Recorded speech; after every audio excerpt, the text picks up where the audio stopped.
All right, everybody, here we are. Oh, I'm so freaking excited for this. We are freaking live. It's not Memorex, and I am so fucking honored to be next to this guy, talking to this guy again. Because as much as he would not like to believe, and we were just having this conversation before we got on here, I think this fucking guy belongs in some type of Hall of Fame in the Philadelphia wrestling community. He thinks I'm Jobber. crazy. Jobber. Maybe for being the. Glorified jobber. Let's welcome to the show. I mean, yeah, this guy truly, he's a legend. He is the one and only Johnny Hotbody. Thank you, Pay. Thank you so much for that acknowledgement. I don't believe the hype. Maybe 33 years ago, when you would have caught me then, yeah, I was believing the hype. Well, you know what? I want to start this off before we get into things. One of them just popped in my head, and I said to you as we were texting, I said I just remembered a story, and I want to start with this. And when I said to you, I thank you every day. I truly mean this because I was probably about 20, 21 at the time, and it was when you and Tony had taken over as my trainers when Larry got hurt, and we were sitting there and we were talking one day before we started training that night, and I made a comment and I talked bad about the Blackhearts because Joel had just made them champs, and I was like, I think they suck. I was like, I don't think Ty or Joel should have made them champs. And you got in my face and you said, "Who the fuck are you? Hmm. You haven't done shit in this business. You haven't got paid a fucking penny in this business. Who do you think you are to disrespect not only a paid professional worker, but another human being?" And I remember just like leaning back on the ropes, like, holy fuck. Like, That's I the thought. way I feel right now because I really don't remember it. Concussions, bro, concussions. I remember a lot, but there's things that just escape me, bro. But thank you. I had no idea.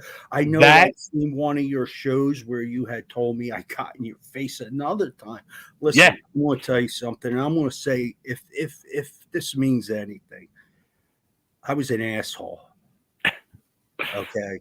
And I apologize to you and every single one that I may have offended. But let me tell you, I have a lot of truth to tell you. And some people will be offended. And I want to tell anyone out there that these are my opinions, my memories, whether good, bad, indifferent, whatever.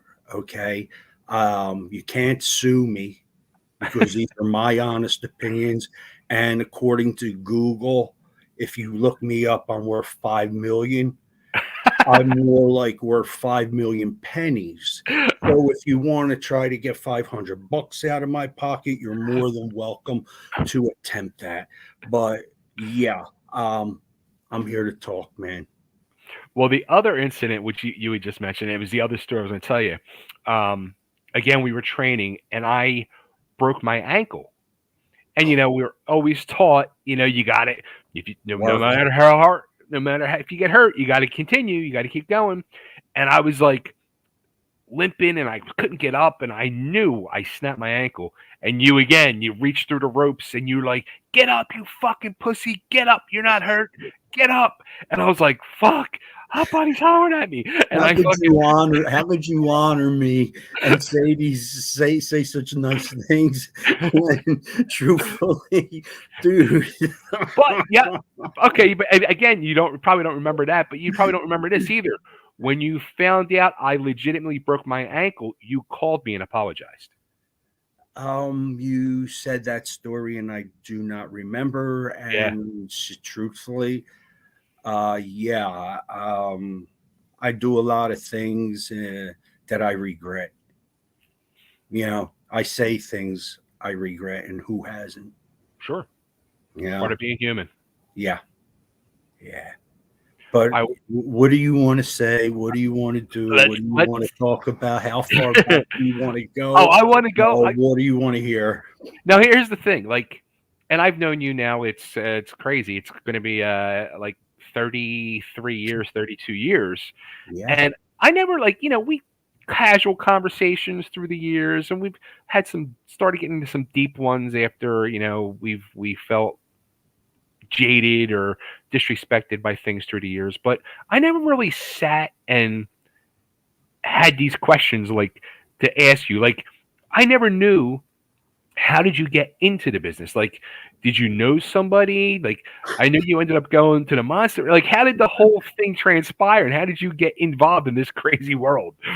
I owe it all to Tony Stetson introducing me to Larry Winters. Okay. Putting time in with Gary Wolf, Anthony Durante, uh, Chief Thunder Mountain, Oh yeah, yeah, Bam Bam Bigelow, Sweet Daddy Falcone, Ed Irish Ed. There was another guy, Patio Furniture. We used to call him. He was a stiff prick, 6'7", 6'8". I helped train. Check this out. I was privileged to have trained with Charlie, Big Charlie White, who was Papa Shango, and yeah, yeah. what was the other guy? He was um, the Papa Shango dude, Mhm. and then Chris Chavez, the Tonka. Indian Tatanka. Yeah, man, I got to do this through my love for the business. I fell in love with it when I was a kid. Who didn't? Sure.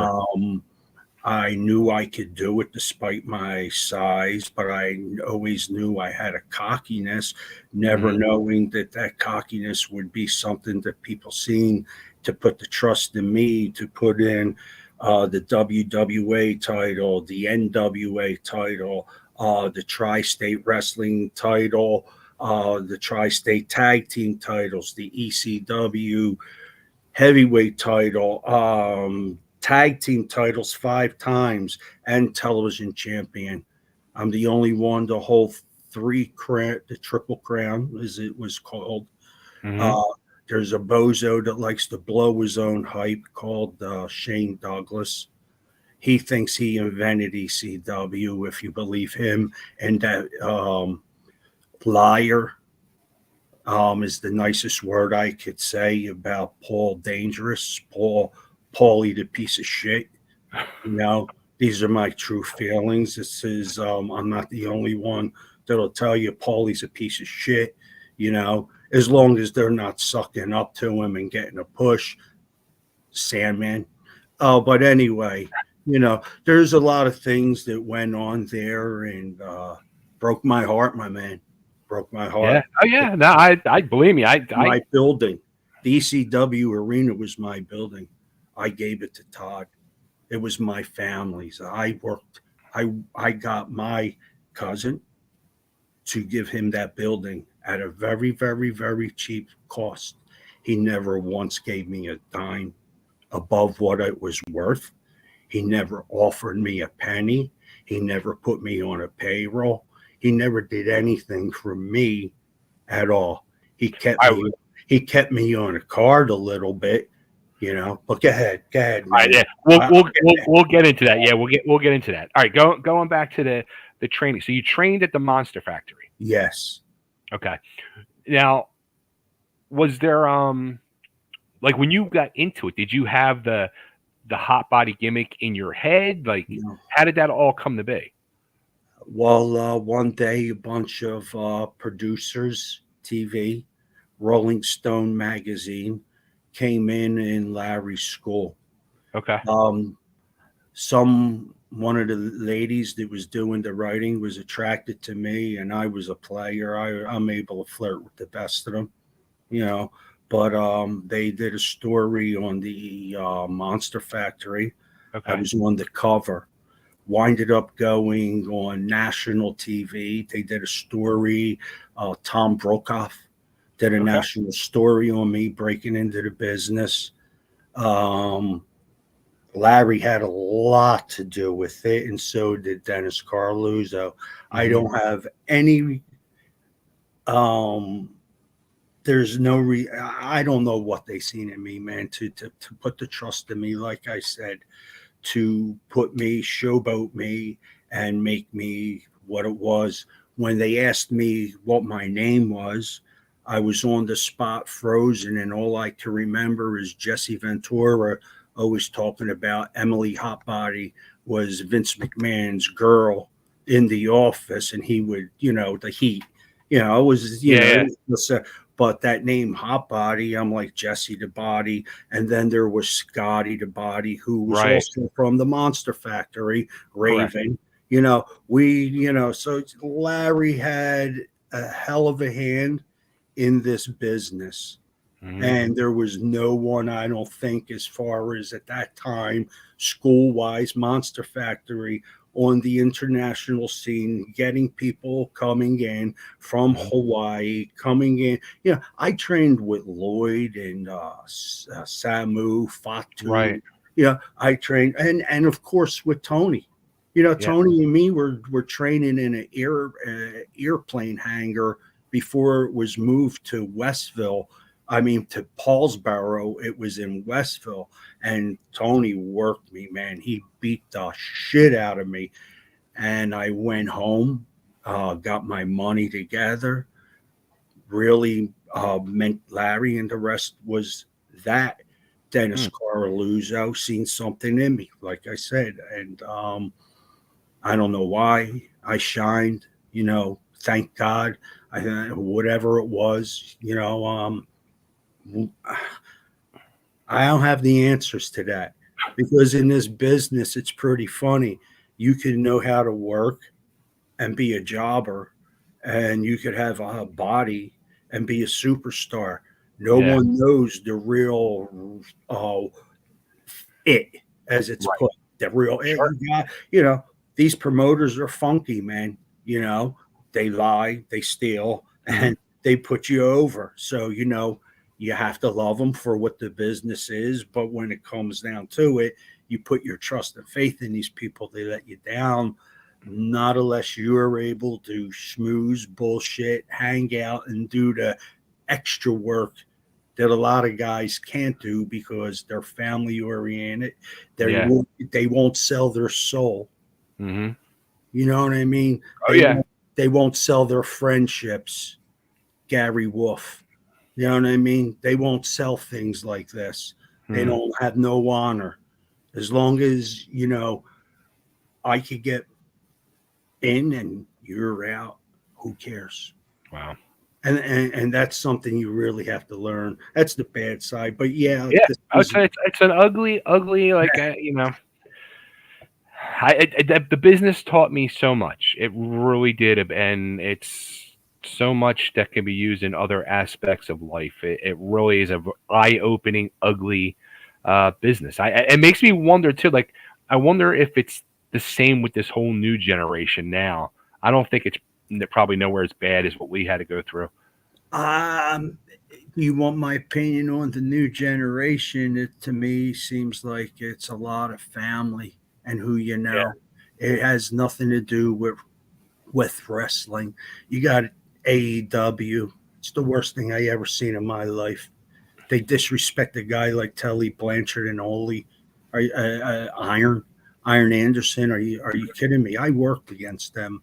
I actually worked them as the Brainbusters in the WWF. Right. These men are legend, and you got these kids today. They have no respect. They Mm. bounce around. What about selling? What about psychology? But that's whatever, man. I Yeah. guess Yeah. it's more scripted. It's more Yeah. scripted. It's more Hollywood. It's acting 101. It's Soap opera. Soap definitely more opera. Hollywood. Yeah. Definitely more Hollywood. Yeah. So, Even though I'm sorry. Go ahead.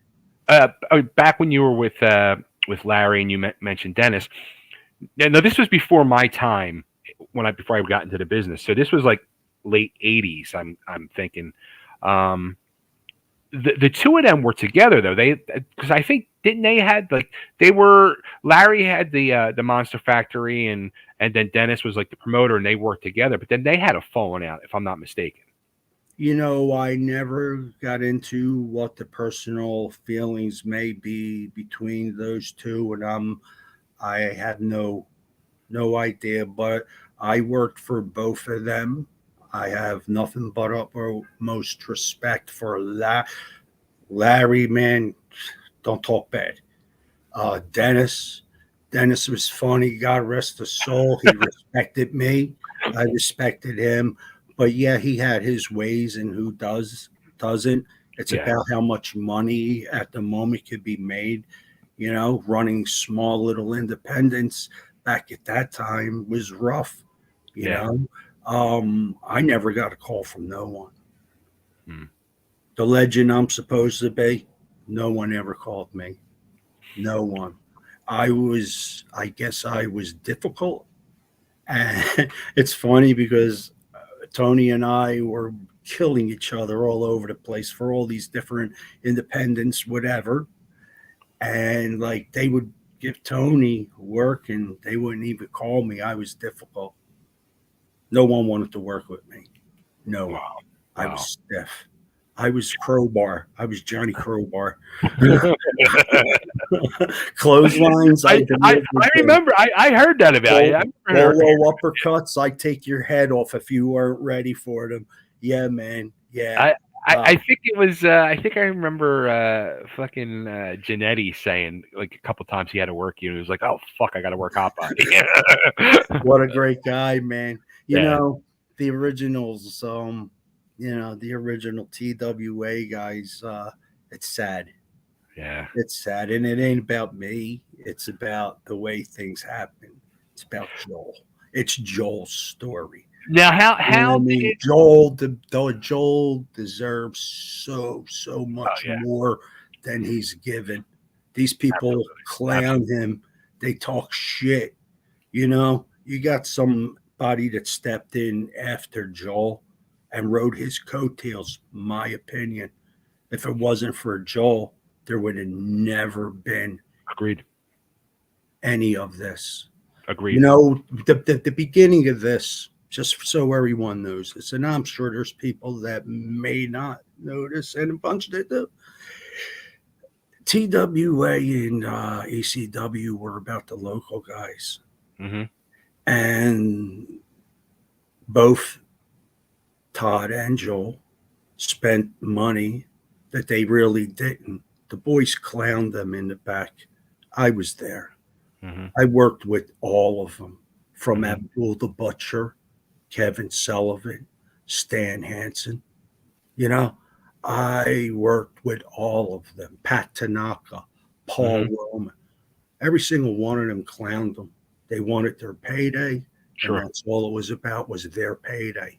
Whether the company did anything, it was only worthy to them about the payday. Hmm. Because, all right, I'm one of the ones, one of the four hardest working dudes to build up the territory. Hmm. DC Drake's, Larry Winter, Tony Stetson, myself. We Agreed. worked our asses off. We worked our hearts. We put our blood on Hmm. that ring apron. I know I did. A lot of And blood. to be disrespected, come on. Well, how did the whole so I know Joel had like the fan club and all, and at that point you were probably, you're working for Larry and Dennis, and then Joel decided to start TWA. How did you ended up hooking up with Joel? Because I know, like, again, I don't know the exact. I just remember when I came into the picture in September '90, it was like Joel and Larry. It was like there was a choice you had to make.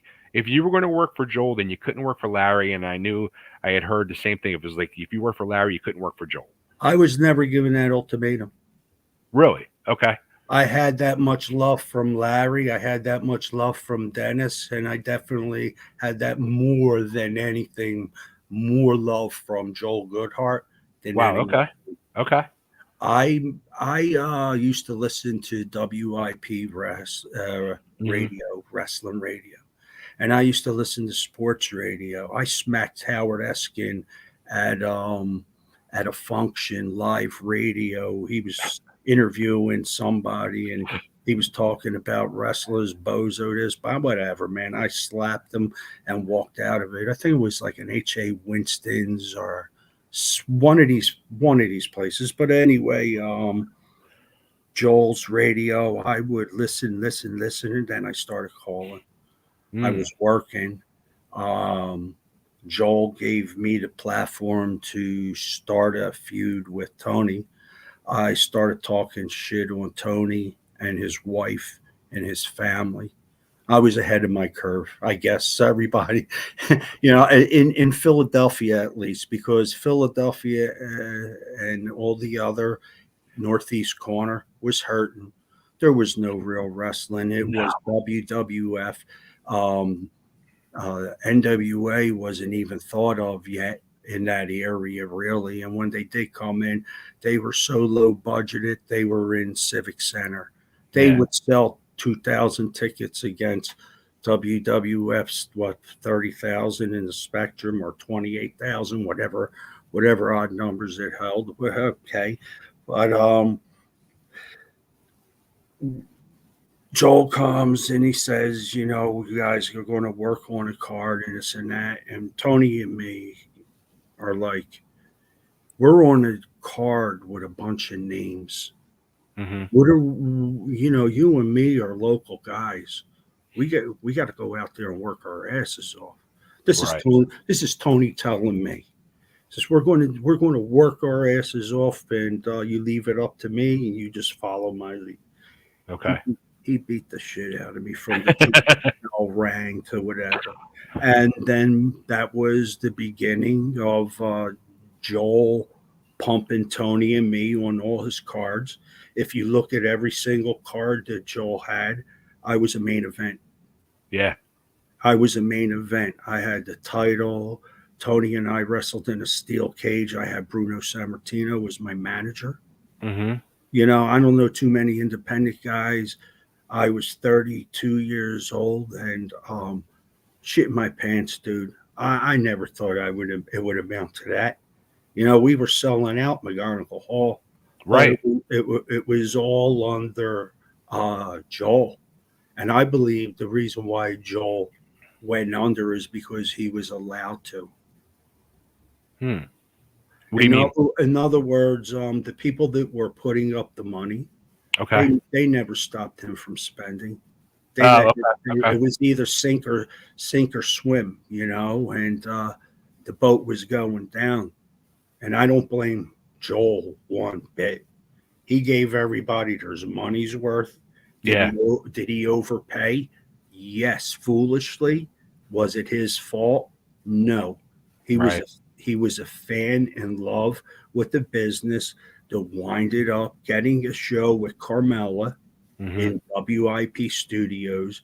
And I don't know if he had ever dreamed of a promotion, an independent promotion, becoming mainstream independent for Philadelphia.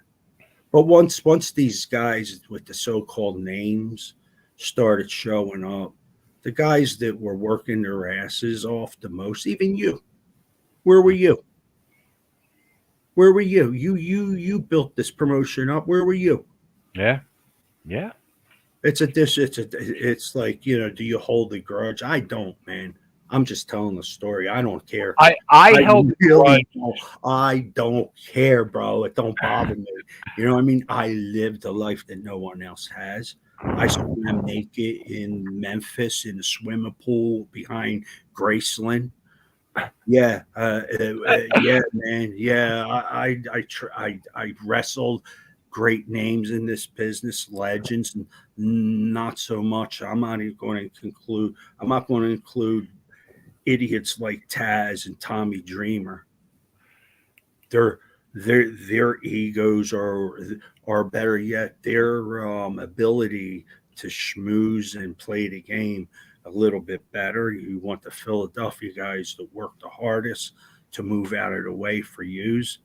Listen, there's a such thing as work, but you ain't working anybody like me Right. because I seen what he was up to. It started with Eddie with me. So Yeah. let's all right. Let's talk about that. Like, or no, let's. I'm jumping. I'm even jumping ahead now. Um, when which you mentioned, like when Joel ended up closing up, did you have any inkling he was going Yeah. to do that? Really? Oh, Yes. you Absolutely. I was close to Joel. I okay? didn't say a word. I didn't say a word to anyone. Oh I got shit! a call after the fact from Larry Winters. I already knew Larry Winters wasn't ahead of me on that call. The Sandman wasn't even on the call list that I know of. I was the one. You know what I mean? I was the Wow. one wearing the titles. I was the local guy that Joel put his heart and faith into. I was the guy that was willing to cut my head and with razor blades and sweat all over the place, Hmm. along with a lot of other guys from the area, you know. Hmm. But like I said, whatever reason Joel picked me, I owe him. I owe him, Hmm. you know. Definitely, there would have been never a Johnny Hotbody, Extreme Johnny Hotbody. That's for sure. I was wearing the Tri-State Wrestling Alliance heavyweight title, and I was feuding with Tony, and they did an interview with me, and I'm the one. I'm the one that Right. said I was too extreme, and that's when ECW changed. Listen, you could look at the films. I'm not going to lie. I'm not Sandman, and I'm fucking not Shane Douglas. So all They right. didn't So, start this game. Those guys all came in on Tony and me well, and not Larry Winter's you. hard work. You, and myself, you, and all these other guys, and I've been very vocal in saying this, are the true ECW originals, and I don't understand how the other guy and I It was was a one of slap the in other my guys. face. It was a slap in my face from Paulie. It was I a didn't slap in my understand that. face from That's what I Taz. felt. I Okay. kind of felt that, like Did the when they Sandman ever started. thank me? Mhm. I trained that bozo. Me and Tony were fighting at McGonigal Hall. He was a drunk belligerent then, young guy named Jimmy. Okay, not the Sammy and Jimmy, and he tried to interfere in me and Tony's match, and I dared him. I challenged him in the stands. Everybody seen that, but it was a work. I mean, I was working him. I had no intentions of hurting him. I don't want to hurt anybody, bro. As extreme as I was or whatever, I don't want to hurt anybody, man. Tony tells me stories of me hurting him. I remember one time I hit Tony so damn hard with a cowbell, his eye popped out of his head in a match. This dude had blood pouring out of his eye, man. I cried. Yeah, Wow. Wow. yeah. So all right. So when Joel closes up, did you know Todd was going to decide to reopen as Eastern Championship Wrestling? Did you have any idea on that, or Yes, okay? yes, because I was friends with Todd. Here comes the interesting swerve story. I'm friends with Todd. Him and I develop a relationship. Okay. I clotheslined him, threw him out of a wheelchair at the Variety Club telethon. That I It kept was trying a, to it think was a check, the and name I of that. ripped up the check and threw it up in Okay. the air. Let me tell you Okay. I something. I remember went into McGonigal Hall the following card, and when I went in, those people hated me, man. Todd and me were laughing our ass off about, we worked the people, and it worked. It that. worked. Man. Todd and I were so close. I never expected him to do what he did to me. Todd actually reached out to me. He's reached out to me twice in the last 2 weeks, and he reached out when I announced you to be on the show today. You He mean God? God, yes, because Todd is God. Blasphemous. So Todd reached out to me and he said he told me a story, and I fucking legit was cracking the hell up when he told me this story. Okay, And I'm interested. he said you guys were doing and I forgot all about this. I remember Todd had before the sports channel deal, he had the public access thing. Yes, yes, Sports Channel. and you guys were at the public access TV show doing the TV show, and the owner of the station tripped over the power cord and pulled the show off the air as it was live. Yeah. And you turned around as they were plugging it back in. You said, "Is this fucking guy ribbing me?" And you guys were live on the air. Oh man, I sometimes forget, man, where I'm at. Yeah.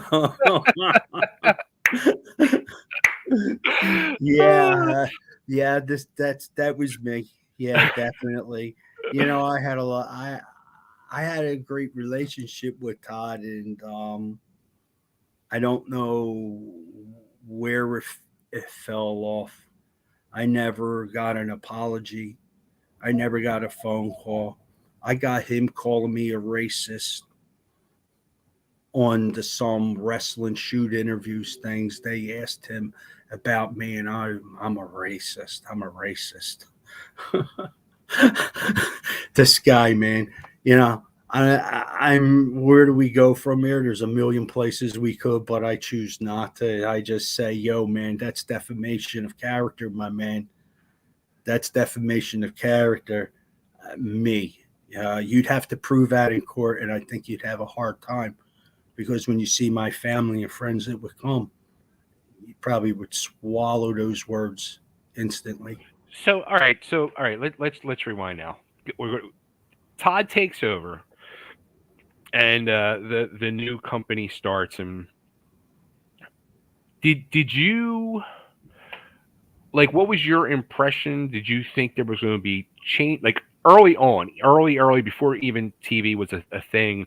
We started running the sports bar again, and it kind of like was it was like the same as TWA, but it wasn't, because it was a totally different product. And I always remember hearing the talk and the rumblings like that Todd wanted to distance himself from TWA and Joel and be a whole new product.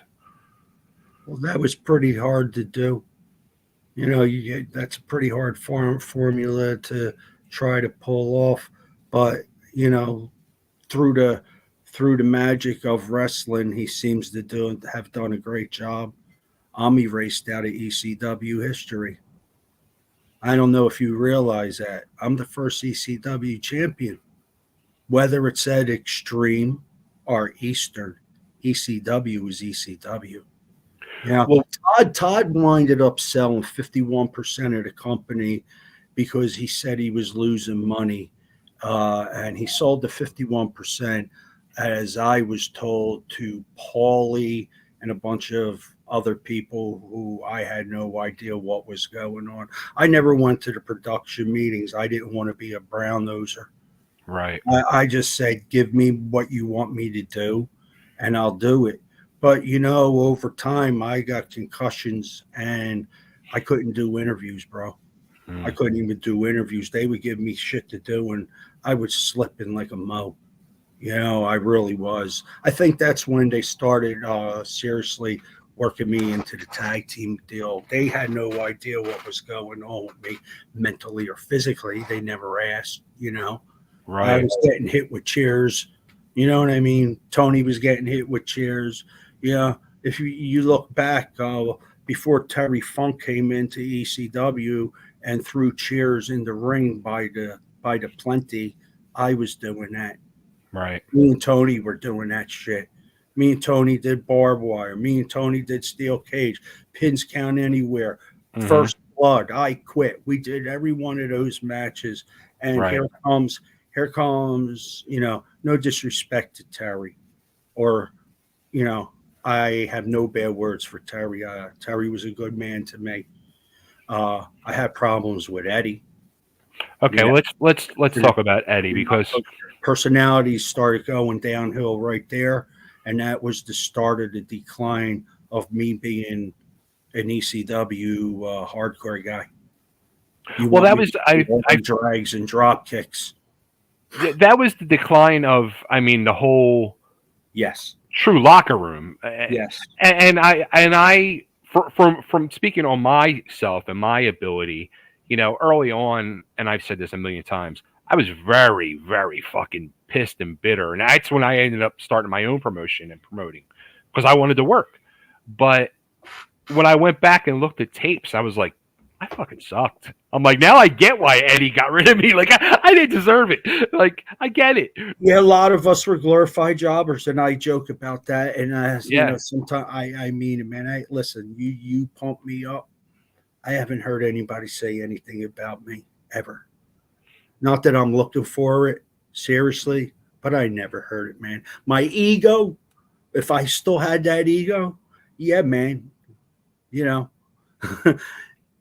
But like seriously, I'm doing this. I don't want to come across as all these other guys that have an axe to grind. I don't have an axe to grind. I got a story to tell, and I lived it firsthand.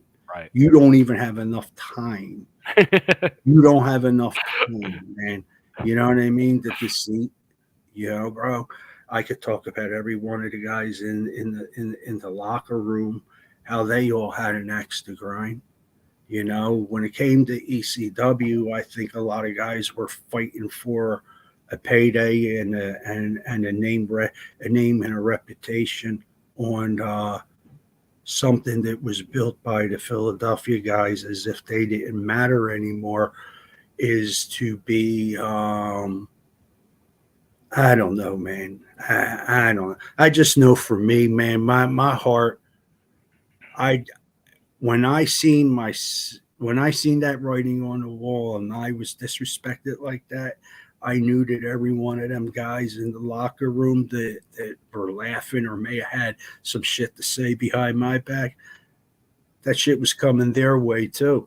Karma, Oh, yeah. All right. karma. A lot of them are paying with the hospital bills, the drug addictions, the ones that have lived. You got a guy that comes on YouTube. He talks about I supplied every single guy in wrestling drugs. How isn't this a violation? Well, hey, I'll go a step. I'll go a step further.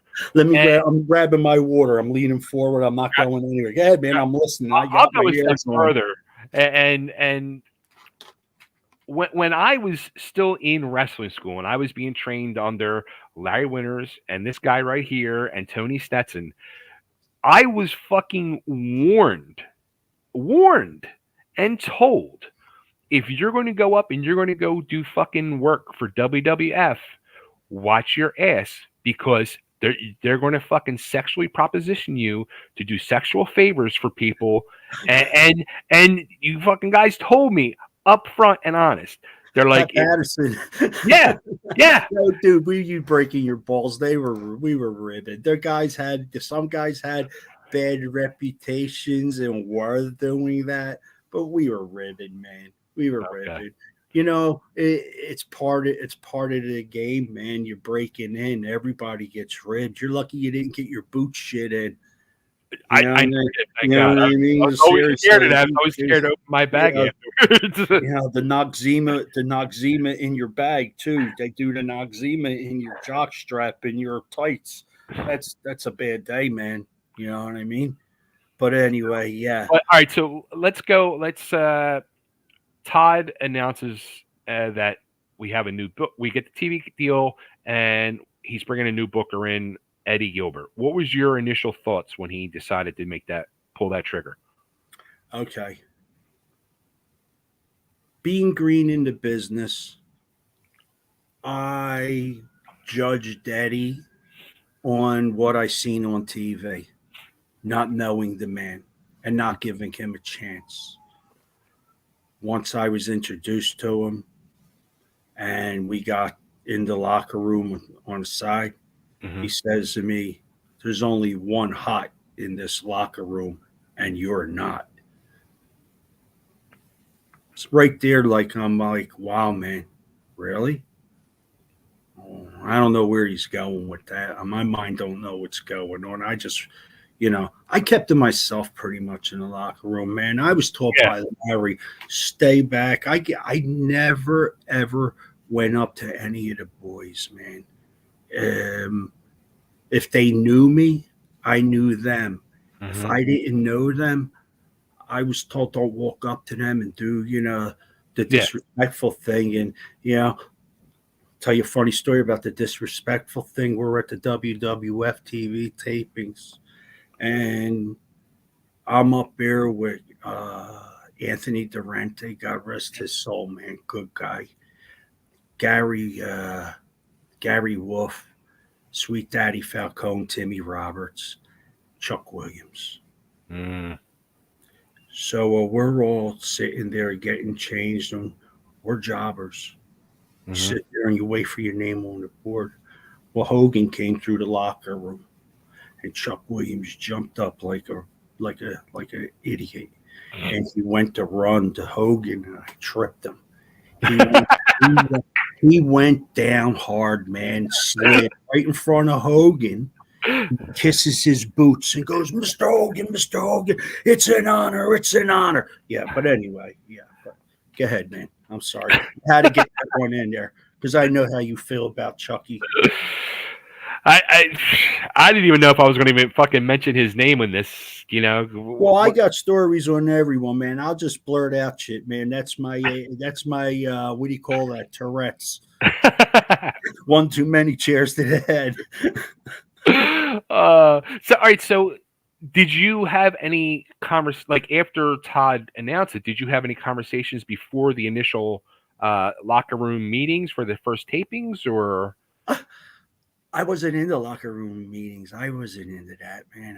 I was above that. Nah, I'm joking. I don't know. I don't remember them. I'm telling you, bro. I don't remember no locker room meetings. I never. Okay. If there were, they were not done with me. I Okay. know they used to do meetings up somewhere in Darby or somewhere. They had a TV studio over there Right. with Sports Channel or something like that. They Right. started doing things there. And like I said, I really wasn't into the production. My fault, because I should have paid more attention. It's my fault. My fault on that. Yeah. My fault on letting my building be taken away from me. So okay. Not having my name up on that banner in there, not having Tony's name up Yeah. on the banner, and no Larry, no DC Drake, Mhm. you disrespectful pricks. Disrespectful, bro. You could tell someone, hey man, it's an honor meeting you. Shake their hand, smile, forget about it, Mhm. like that. You know what I mean? That's the people you're working with. That's the people you get to know. So you were the one who got Todd the ECW arena. Was it It's Roger? mine. Roger then still, or? Roger, let me tell you, Roger was an afterthought because it was Zeke, an old man named Zeke. He was a mob guy. Okay. Okay, he was a Jewish mob guy. He did all Okay. the loaning with the mob. Okay. And well, like I said, my cousin is working with Zeke. It's his building and Zeke's. They're running bingo out of there. That's all, and mummers. And I initiated the meeting, the whole 9 yards. And the agreement was that I was supposed to be part of ECW no matter what or whatever it was called, because I they my cousin actually thought that Todd would grease me for it. He didn't. Sure. Todd didn't give me shit. Sure. He wears a black suit and he's a businessman. Yeah. Well, I think like when I did the interview with Glenn last week, I think Glenn pretty much nailed it on the head. It was like, we went from Joel, who was a wrestler. You could tell he was like a wrestling fan, Mark promote. He He was a was, guru. yeah. And then Todd came in, and Todd was a businessman. Todd was looking to make money back that he lost through Joel. Mm, He made Joel lose. This is my opinion. okay. Now I'm entitled to it, and Sure. so is Joel. Yeah. I mean, so is Todd. I'm sorry, not Joel. Todd. Todd's entitled to this opinion. All right. He knew Joe was going down. The Mhm. same money he used to save his ass and take it and put a new title out there. And all of a sudden, let me tell you something. You thought, Joel, like you said, was a fan and a love for the business. Yeah. This guy, I want to tell you about him. My opinion can't be sued on it. My opinion, my truth, what I know. I'm making disclaimers, bro, because you don't know. You listen. I don't know how many people are going to hear this. Seriously, bro. I really hope you get whatever it is that you're looking for out of this from me. That's for sure. But that man had no. Here's what he wanted to do: snort cocaine, party with the boys, be one of the boys. Yeah, he lived his. And all that stuff is shocking. Like when I first met Todd, I He did wasn't that way. no, no. And then when he started becoming that way, it was so mind blowing to me. I was a juice head. Okay, I had my faults. I was on steroids, and I smoke weed. Okay, I'm going to be upfront. I smoke Sure. weed. You Mhm. know what I mean? Um, the business went from a clean business. Seriously, I mean, there were dudes Really? smoking weed, but it was a clean business, Okay. and it went to a dirty business Oh, overnight. it was Drugs, it was drugs filled the locker room. mhm. There was parties. You know, I mean, I'm not saying anything new to no one knows now, but if you would have asked me 30 years ago what happened to me, I would have told you what happened. I didn't party. I didn't schmooze. I didn't suck dick. And I'm sorry to use that vulgarity. Seriously, man, I'm telling it like it is. You know, I broke the Sandman into business, man. Mhm. Seriously, he never once called me, gave me a shot, booked me, thanked me, and not like I was expecting it, truthfully. But I mean, seriously, man, you made it. You so-called made it in the business. You sold your asshole to make it in the business, and I don't mean he was. I don't mean that literally. I Yeah. say that figuratively. You know what I mean? You never once thanked me, man. You're receiving $100,000 paydays. You know what I mean? You now got some kind of contract with the WWE for what? Being a vulgar drunk, swinging a fucking cane. You don't know an armbar from a fucking. Oh, listen, man. I could go on. I could go on. But what is it, man? It's not worth it. It's No, not it's worth not. it, It's man. not. Let it be, man. I like Jimmy. I like Jimmy a lot. As a matter of fact, I have so much respect for Jimmy, the man Jimmy. Okay, he had a beautiful wife, Peaches. Mhm. I worked with them in car lots. Peaches Yeah. was my manager. You know what I mean? She managed me and Sandman, man. Hey, man, we're going to break you in, man. Yeah. Joel's like work them, help them get in. I did it, man. But you know, seriously, no one's ever thanked me though. No one, bro. Whatever. Mhm. I could write a book on this. See, you should write a book too. We should all write books. Yeah, but Mick Foley and so many other guys, they wrote their books. Mick Foley, another one, man. I worked with Mick Foley in the Mhm. AWA. Uh, we were on cards together. I used to drop that elbow off the side apron before him. Yeah. Just a little tidbit. Yeah, Interesting. yeah, Interesting. man. Yeah. In his book, he never said hi, Johnny. He pulled me. He pulled me. He pulled me, along with Ron Simmons. He pulled me away from strangling the life out of Paulie.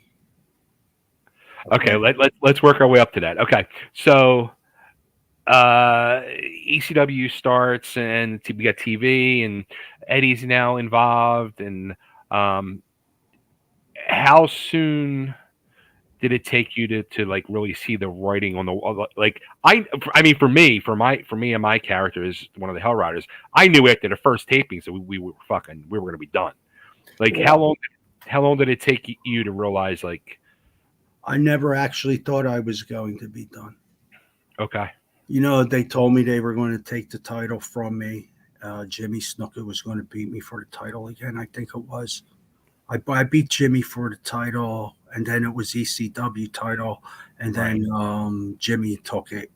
I believe that was it. Then Don Barat, you know, the list went Yeah, on after that. yeah. But I was worked into programs with the tag teams. I met my boy Chris Candido. Okay, let's talk about Man. Oh, go ahead, man. Go ahead.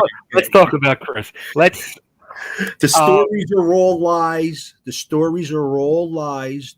What's that show that did the show on him? okay. That's what I was going to ask you because you were mentioned on there. It was Dark Side of the Ring. Dark Side. Never once did they contact me and get the truth. So It's all a lie. it said that and I popped when they mentioned you. It said Okay. that early on, Chris used to follow you around and go to the wrestling shows. Here's what used to happen. Okay. Chris Candido and I were introduced to each other, and we were given the titles, and we ran through Cabrini College naked with the tag team titles around our belts. So, Listen, we had- had so much fun together, man. but didn't you know And, Chris before that?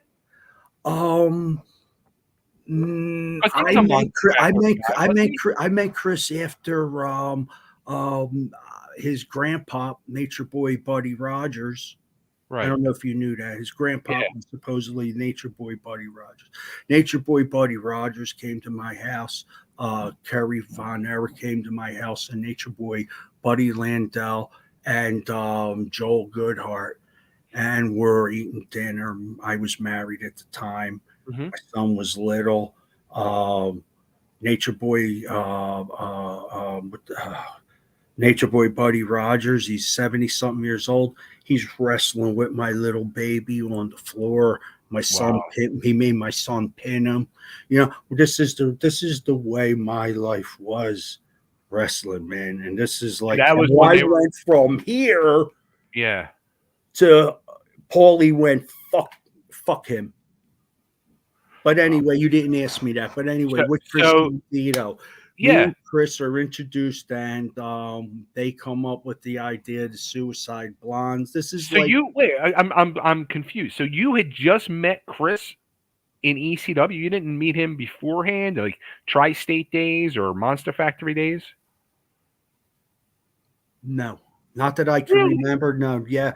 This is right. So Chris and I are put together. Okay.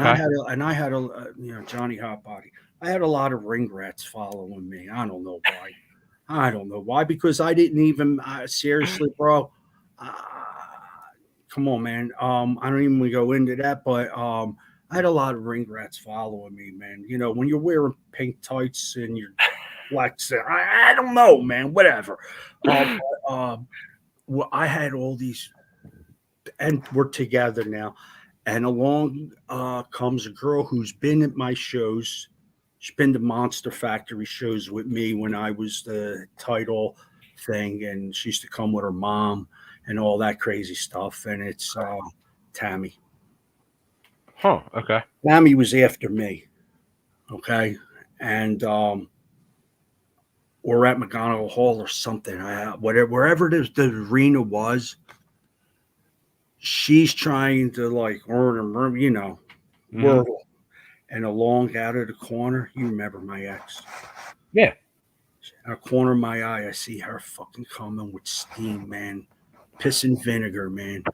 And I said to Tammy, "You're with Chris. Chris, this is your fucking girl."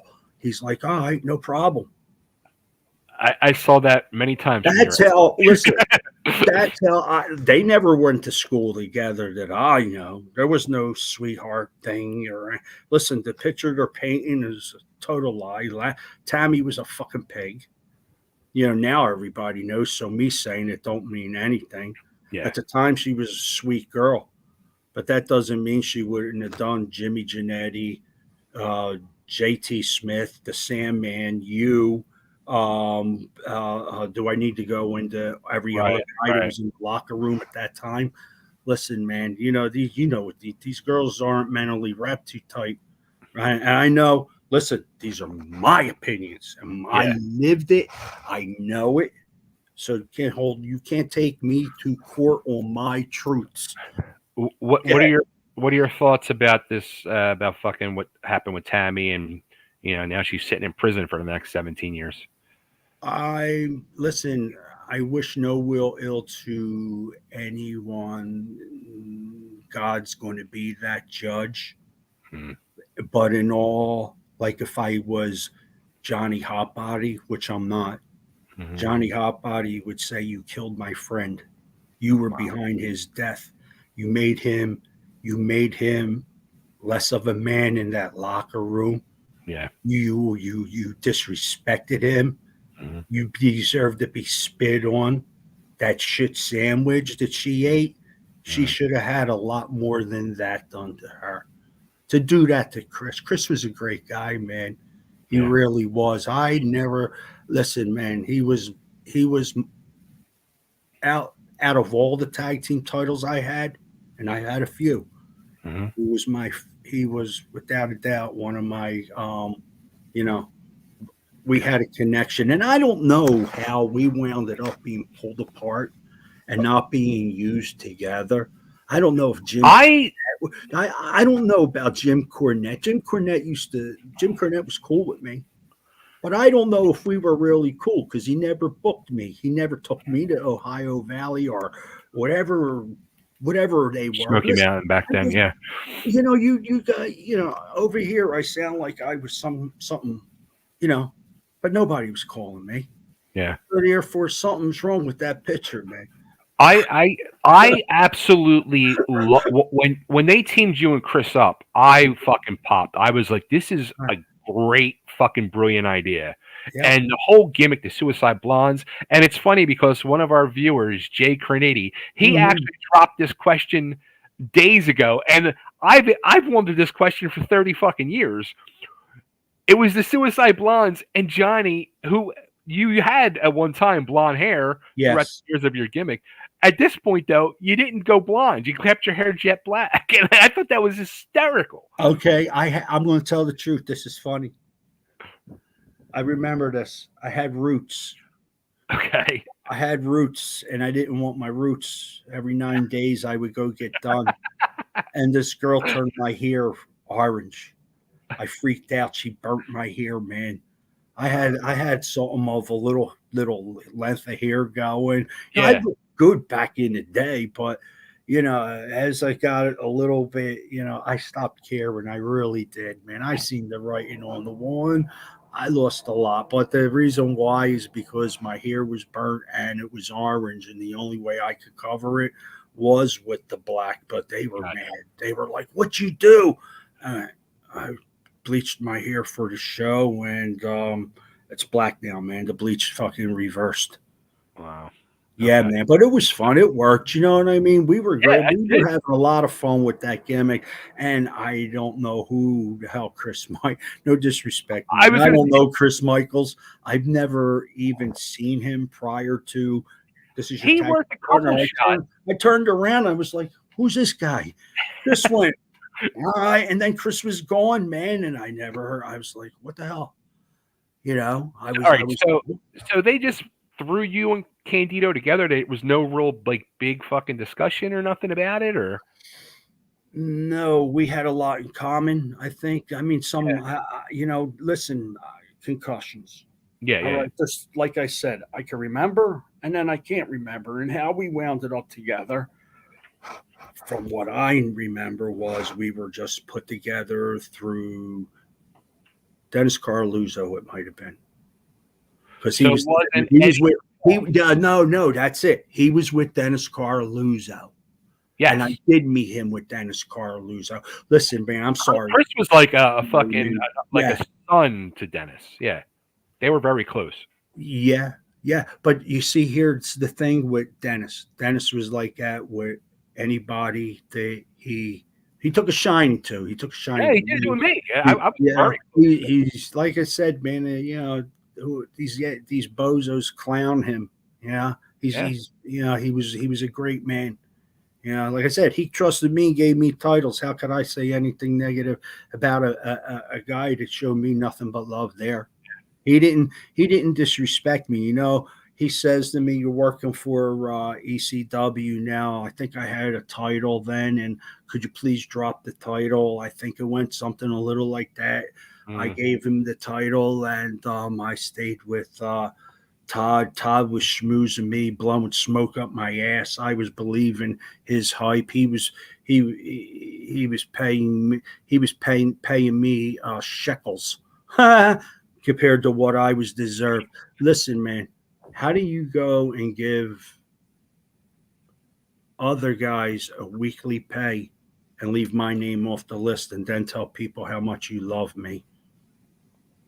Could you Yeah, answer that? that's a good one. Yeah, because I'm I going to do an know interview. people started Make getting believe you're Todd. Make believe you're Todd. Todd, I really would like to know, man. What did I do to you?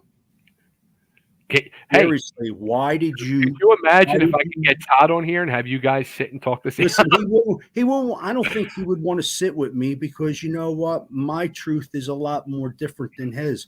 He's no God. He's a creep. These Mm. guys call him God. Are you serious, man? Are you serious? Well, Now, that was all listen, from a different. I don't know if you ever heard the story. it may listen, man. I don't care what the story is, man. It's crazy. There's other names for that book, man. Like promoter extraordinaire.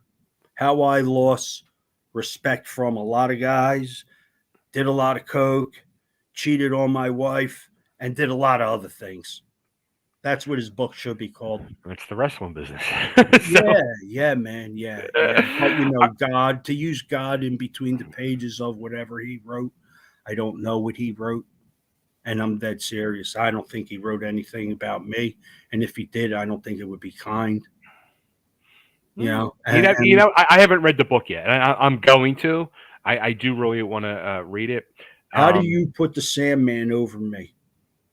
How do you put Shane Douglas over me? And with an honest I'll face, say this. and with an honest face, how do you promote them as the so-called whatever he's got them as? You never mentioned me, my man. Are you serious? I'll say this about Hack, and Hack's never done anything wrong to me, and I've always had as far as I know, a good relationship with Hack. And actually, I just saw him when I was up in Philly a few months ago, in Wawa. But anyway, if you take Sandman, Mr. Sandman gimmick when he was doing the surfer gimmick, there's no way him or that gimmick deserves to be over you, the hot body gimmick of that era at all, ever. But Thank you. I don't know.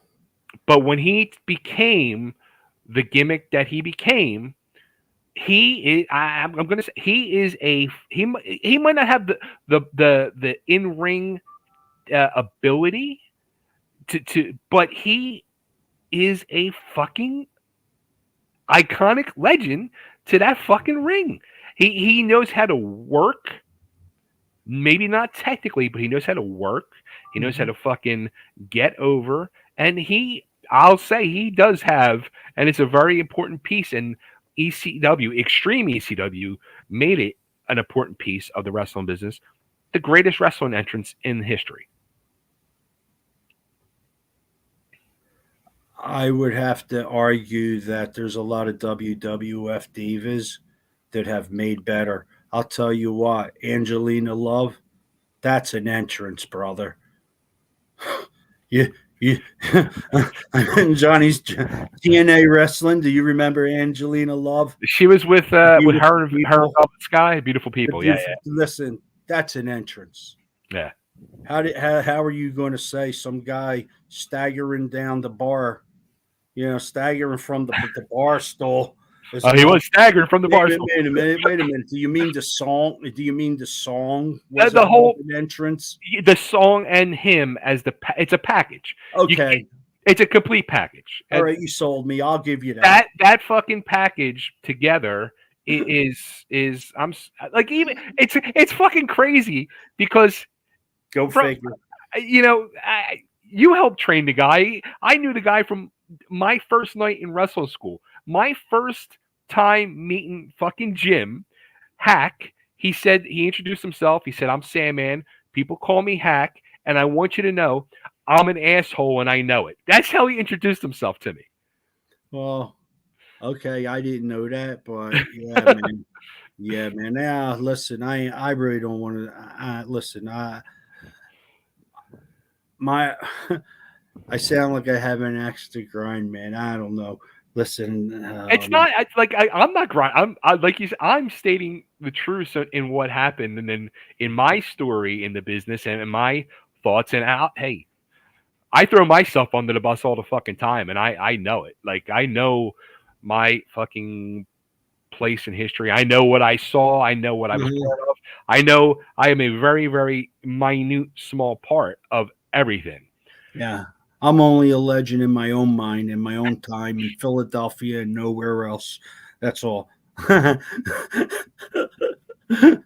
So, all right, so going back to the Suicide Blondes, so you guys are just thrown together, and yeah, like, and I say this now as I do like my videos as I'm watching the TV stuff. Like, Chris Michaels, he actually worked a couple shots before we had the TV deal. He worked some Chestnut Cabaret shows with us. I don't remember. Yeah, yeah. Listen, I was so I, I was so nervous about forgetting spots. And listen, man, I used to, Johnny Hotbody. The name is only because, truthfully, I sweat like no one you ever seen in your life, and that's before I even get in the ring. I'm blowed up just trying to remember spots. I had so many concussions; it was difficult for me to really, truthfully remember spots. And Did you think about it then with all the concussions? Did you realize anything was going on then at all, or? Okay, my first concussion was from Jungle Jim McPherson. And the reason why I remember it is because I had wrestled in Larry's school. I had the title. We were doing something, and I wrestled the match. And I came to 4 hours later sitting in a chair with a belt in my lap, and Gary just waiting for me, man. Gary Wolf, he just was waiting for me to snap out of it, and I lost time, bro. I was my first, and then, I did a match with Tony. I think I received. Remember that match with The Rock and Cactus Jack when Yeah. me and Tony did that spot. Mm-hmm. You know what I mean? Me and Tony were doing that spot. We weren't Yeah. doing it in a WWE or WWF, but lo and Right. behold, a lot of stuff that we were doing, became spots of other people. Yeah, you guys Go did it 10 figure. years earlier. Yeah, go figure, man. I guess if I was 6'6" and 300 pounds, my career would have been a hell of a lot better. All right, so let's more ECW stuff. So Chris Michaels comes into the Suicide Blondes, and all of a sudden you guys are now like the Freebirds of ECW, and so nothing was ever discussed. It was just thrown in, and See, somewhere along the line, I remember this conversation, and I don't know when it was exactly in the time frame, but Paulie goes, "I don't have anything for you." What do you mean you don't have anything for me? Oh, I don't have anything creatively for you. You said you don't want to do the matches with Tony anymore. And no, I didn't want to do the Tony matches anymore because me and Tony needed a break from it. yeah, You know what I mean? We could come I back. remember. I kind of remember that. Yeah, we could come back to that, but I didn't want to I didn't want to take the chair shots anymore, man. I was getting shell shocked out there, man, taking bumps. some bumps like a German suplex. I got a concussion on the German suplex, I believe, from a wild match that was with Taz. It may have been Taz. See, I was put in a position where you're going to put guys over now. Listen, I wouldn't have put it. I wouldn't have. I don't have no problem. Listen, the business is you put people over, but Yeah. I'm not going to put guys over without a rhyme or reason. What's the long haul on this? What is he? What am I going to do? Jobs? Yeah. And I wasn't having it, man. I wasn't having it. And this is somewhere in after my argument about Chris Michaels, maybe.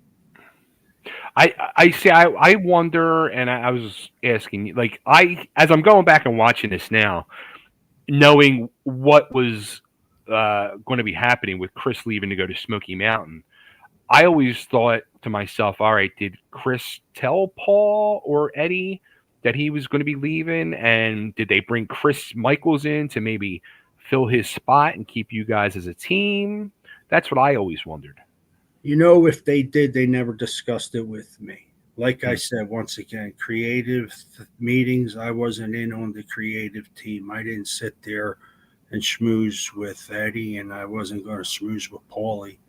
I had a real disliking for Paulie from the time I met him. He was a weasel.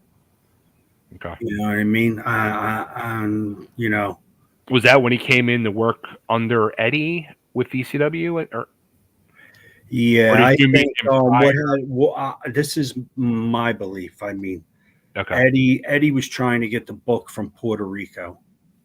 Okay. Okay, from Dutch Mantel's interviews, it's like he wanted to go to Puerto Rico, and he had his heart on being bigger than life. Hmm. He wanted to be bigger than Terry Funk. He wanted to be big. He wanted to be bigger than Jerry Lawler. Yeah. He would wrestle in the ring one night like Jerry Lawler. He wrestled the next night like Terry Funk. He had that talent. He was Yeah. very talented in that aspect. Hmm. But I like with Eddie, I was the number one hot body in wrestling the hardcore area. And Yeah. then they come up with this Sir Johnny Hot Body. Todd would come to me. I think Todd really wanted me to have a match with Eddie. And Mm. like I said, I judged Eddie for his character I seen on TV and took a disliking to him without even really truly knowing the guy and giving him a chance. Yeah. But when I say hi and yeah, my name's Johnny and then oh, there's no room for two hots in this locker room. There's only one hot, and that's me. And then all of a sudden, he's the king of Philadelphia. Todd came to me with that gimmick. Hmm. Todd came to me with that gimmick, and Eddie's got it. You know what I mean? It's like Todd would say things to me, and then lo and behold, somebody else would have that. Because I guess I was turning down stuff. I didn't want to. I don't know, man. I don't know where my head was. Um, you know Let, let, whatever happened then. It's like it was me, man. You know what I mean? A lot of it was my ego that stopped me from, I guess, really getting along with a lot of other guys in sure. the locker room, man. And they seen that, and they didn't take a liking to that. But in the same sense, I was told, don't walk up to these guys and make yourself a spectacle. If they walk up to you, you acknowledge them, you shake their hand then. Times change, man. I don't know what the protocols are. I guess I wasn't, like I said, my etiquette was may have not been the best for the business. Right. What it's funny too as I go back and again as I'm watching this stuff. A lot of this ECW stuff, like at this point when I was given my walking papers and was no longer being booked, I was so angry and bitter. I stopped watching. So I'm actually now 30 years later watching this stuff for the first time. And I early impressions of Todd for myself was like, all right, he was the money mark, and now he's in the business and he's living this stuff and having a ball. But like hearing a couple of these things that you just said about Todd and like stuff that I'm watching, I'm like, he came up with some good ideas, surprisingly, for a guy who really had no training in the business.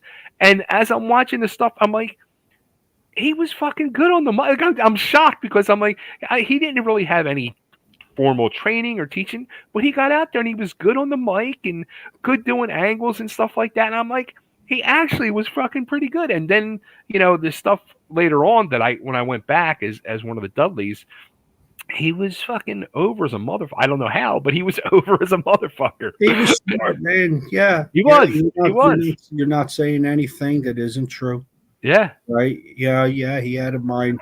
He had a mind for angles. Yeah, Yeah, he and did. you see, that's the thing that pisses me off. He could have done this all his own. He didn't need to give no one else control of his company.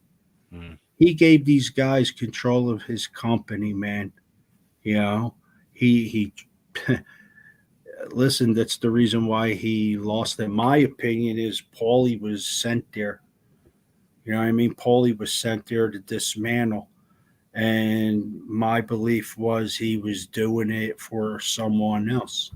And he was grabbing, he, first of all, he needed a place to put his guys on display.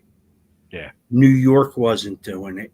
Mm. You know, at that time, Yeah. New York wasn't doing hardcore independence. Yeah. Philadelphia was. Mhm. Johnny, Tony, Larry, DC Drake were. Yeah. We were going out there working our asses off so the people got their money. So the guys like Dominic DiNucci and the rest of them could take an arm drag and sit there all night, and people would cheer and whatever because they seen these legends. But if you didn't truthfully have the thought pattern that Tony and I went out with, and DC Drake and Larry Winters, our thought process was, well, since we're the local guys, we have a lot more to lose than these guys because they're going on WWE tomorrow or Yeah. NWA tomorrow. So at least we're giving the people their money's worth. We Mhm. had fans. I know I worked the fans to death. They used to go crazy, man. They hated me. They Mhm. truly hated me. And it was great because it was a work the whole time, Yeah. but it's things like that started ECW. It's not Sandman walking out there with a cigarette and caning someone. It's not Taz being, doing his suplex thing. Yeah, definitely wasn't them. Like a guy like Sabu. Now Sabu was established, and Sabu was great. He made a Yeah. name for himself, and there was a spot for him. I Mhm. actually was wishing they would have put me in matches with him. I wish they would have put me in matches with Rob Van Dam. They never gave me a freaking match with any of them guys. And if they did, it wasn't going to be a push and we were going to team or we were going to have great moments and great matches. It was just to make them shine on the number one guy at that time in the area. If Right. I'm doing jobs, them guys are looking great. Hey, look, you just beat 5-time tag team champion Johnny Hotbody. Hey, look, you just beat television champion Johnny Hotbody. These Right. guys made a name in Philadelphia off of what we were doing. Well, okay, so let's after, as the Suicide Blondes are no more, I think that's around the time when Paul had that conversation with you because I remember I think maybe Tony might have told me that you were approached to do it and you didn't want to do the whole Johnny Tony thing again. Um, what so what happened then? Were you just like let go? Were you just not booked no more or I freaked out on Paulie okay. in the back at the table. Sandman was on one side of Paulie looking at me while I was having heated exchange with Paulie. And I remember Ron Simmons going, "Come on, Johnny, come on. You don't need this, man. This ain't good." Cactus Jack pulling me, and I'm like, get the fuck off me. And I'm like yelling at Paulie and da da da da. And when Ron Simmons gripped me up again, I'm like, I fuck yous and fuck this promotion. I quit and I walked. Nobody fired me, my man. Wow. Okay. Yeah. And no one called me. I was blackballed. No one's ever asked me for an interview. This is my opinion. Yeah. There was Was Jim Todd Kent. there when that Huh? was Todd there when that situation happened, or Yeah. did Yeah. he try talking to you at all? Because I mean, Mm, like you said, you guys did have a good relationship yeah. at that. He did nothing for me. And you know, He did nothing for me. have you talked to Todd since? Have you talked to anybody since? Well, it's funny because, like, when I got out of the business, I started riding with an outlaw motorcycle gang. Okay. And and one day, I was in the neighborhood and was outside his store. One of our friends, got sick and was in the Jefferson in the hospital over there across the street from his. And I went in there to say hi, but I was greeted the way, Todd was like, I guess, taken back that I was wearing the colors and whatever, man. But listen, for a long time, seriously, Hmm.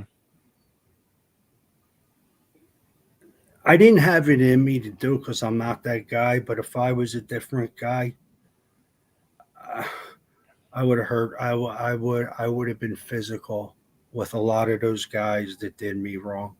And I had a heart condition at the same time. I can't. I got to pick and choose my battles, bro. My whole life, I always had. You Right. know, with a heart problem, you don't breathe too good, and if you get hit, I had valve problems, and my man, the main one of the main aortas or whatever, bro. Yeah, I didn't know you told me you had that was a triple bypass.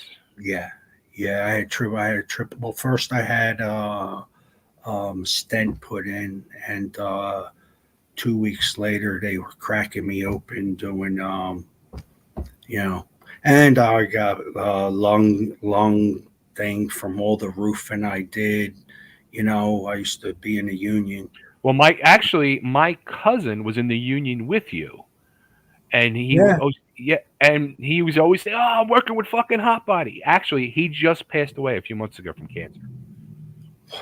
My cousin Pete, but Wow. he always praised you. He loved you, man. Oh, no, I appreciate that, man. Seriously, and I'm sorry to hear about that. I've been so out of the loop, and I don't remember people at all, bro. Sure, sure. I don't even remember the people that were part of the ECW for real. There's a lot of people I forgot. Right. I remember Lex Ortiz and Bobby. Mm-hmm. They were great guys, great people, man. I love Beautiful them. people. I love them. Like seriously, they took a kind shine to me too, man. They were great people. Them two, and I've said this many times in interviews over the years. People don't realize, and I truly believe those two were the true heart and soul of ECW. I don't know if they would appreciate me saying this, but their money was paying a lot of boys in the locker room Oh when we, yeah, when we oh were yeah, at the Tri-State Wrestling Alliance. They were hmm investors. yeah. Yeah, they nobody. I didn't think anyone knew. See, I knew a lot of things that were going on because like I said, they put faith in me, man. We Yeah. used to go have the bar wars. It's Mike Schmidt's place all the time, Hmm. Mike Jack's. Um, they were always there. I think there were so many people that are part of ECW, Tri-State Wrestling Alliance, that deserve to be mentioned, and it's a shame that a lot of people toot their own horns and aren't given any credit truly. Yeah. It's nice to say it and walk away. How about putting it in writing? How about telling the stories? How about telling the true stories, man? Yeah. You know. So Yeah. did because so you did not go back to ECW a year or two later, around 94, 95, for like a minute? Maybe I'm wrong on that. I know Tony did. I did, weren't they? Didn't they team you guys up? Yeah, What? they were trying to clown us. That's They right. were clowning us as a tag team.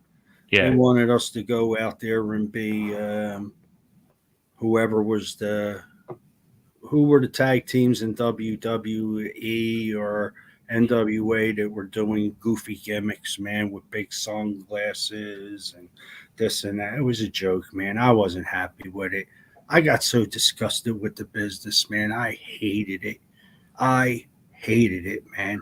From it just ate me up inside, man. Sure. Go ahead. Sure. And I like the idea of you and Tony together at the time. I thought would have been great. Like, because I love those, those stories. Like, here's two guys that feuded and beat the living hell out of each other for a few years, and Mhm. then it only made sense for them to eventually come together and take on the world. And I thought that would have been cool. But I also too, because I think when I went back as a Dudley, Tony was still there for a minute, and I I think you like gave it a shot, but you fucking rolled. But I remember the way Tony was treated, and I felt so bad. I felt horrible, and I've never said this to Tony. And if he's watching, and I'll probably when I talk to him and do his interview, I'll probably say this again. But I felt, because here was, you and Tony, guys that fucking trained me, and I looked up to, and I saw them being disrespected, and now like because I'm with this new clique, like I'm accepted a little bit, and I felt like a piece of me is being like cut off and just left behind, and I felt horrible, horrible, and I hated seeing what was being done. I have a question for you, man, on the Dudley gimmick. They made you a part of the Dudleys, right? And see, I don't know, so I mean no disrespect in asking No, you. no, I'm open book. When you were part of the Dudleys, I don't know, were you with Sign Guy, Big Dick, Hmm. Bubba, I was and there before Bubba and Devon. Devon? Yeah, yeah, yeah. But when you were working that gimmick, were you the guy taking the pins all the time? They didn't even let me work matches. Was it worth it? Do you feel? Do you feel? You know what I mean? For real, So do you feel it may have been worth it, or I think I it was worth it because I learned so much about me as a person and where my place in the business was, and I also learned. I also got if the way I look at it is it turned out to be a blessing for me because I was part of this Dudley gimmick, and I was there for about a year and a half, and they had me work a couple opening matches, not as the Dudleys, like doing the Dudley gimmick, but with other um, guys that they would just squash out. were you And being paid respectfully? I wasn't fucking paid. They never. How does a guy like Todd? How does a guy like Todd go to work every day and look himself in the mirror? They did not pay me. I Listen, worked buddy, for Todd for 2 years, and I was paid I was paid nicely every fucking shot I did for Todd. And then when I came back as a Dudley, at the end of every show, everybody's going over and getting their envelopes, and I just got handshakes, and I was like, okay. But the way I looked at it was I was getting paid in full because I'm on TV every week. I'm in the fucking magazines every month. Afterwards, I'm getting bought all the fucking beer and booze and rats and everything I wanted. Everything was given to me, So I was paid that way. The way I looked at it, I should and have came back. 30 years later, I'm fucking people are still hitting me up about being a Dudley, and I'm, it. I was blessed that way. Were you on the game, the video game? No, I left before that. I left in 90 when Little Spike came in and his first night there, he got a match. I was like, I was like fucking pissed. I was like, I'm never going to get a match. Because I felt at the time when before Bubba came in, and then Bubba came in, Bubba was green as hell, and I was like, shit, I can work better than Bubba. And then the same with Devon, but they they definitely had a way better work ethic than me, and there was a way bigger upside for the two of them than me, and I knew that, and I was okay with that, and I love those guys from day one. We got along great, but with Spike, it just rubbed me wrong because Spike was 5 foot nothing, 100 pounds, and I stayed for about a month after Spike came in, and then I left. I was like, I'm done with this. I'm getting my head bashed in. I'm getting all these concussions like crazy. I'm getting put through tables and everything. And at that point in time, I was like starting to like settle down in my personal life. And I was like, all right, I think I'm going to get married and start a family. And so, yeah. Crazy how it works, man. Yeah. Crazy how it works. When I got out, I made the big. At that time, when I seen what had happened, I went, "Damn, man, why didn't this happen when I was there?" The Did video you games. did you think about trying to get back with them at all? Or There was no getting back. I burned the bridge long ago, bro. Where there's no crossing. I'm. Listen, Todd. Listen, if you put Todd and Paulie together, their history of ECW started with either Shane Douglas or the Sandman. Everything back before that. Oh, it was a different era. How's it a different era? We were doing the same thing, you asshole. Different era. Why? Because you took over. Listen, I want to tell you a little what I believe. When Paulie took 51% of the company, there was a deal where Todd still owned the name ECW. So when WWF used the name ECW, anytime it's on TV, Todd receives a payoff. I don't know if you're aware of that. Number two, Paulie told the story like, oh, I borrowed the money. I believe the WWF gave him the money to use as a trainee, a talent hunt area. You know what I mean? The guys all were working hard at that time. Rob Zombie, Rob,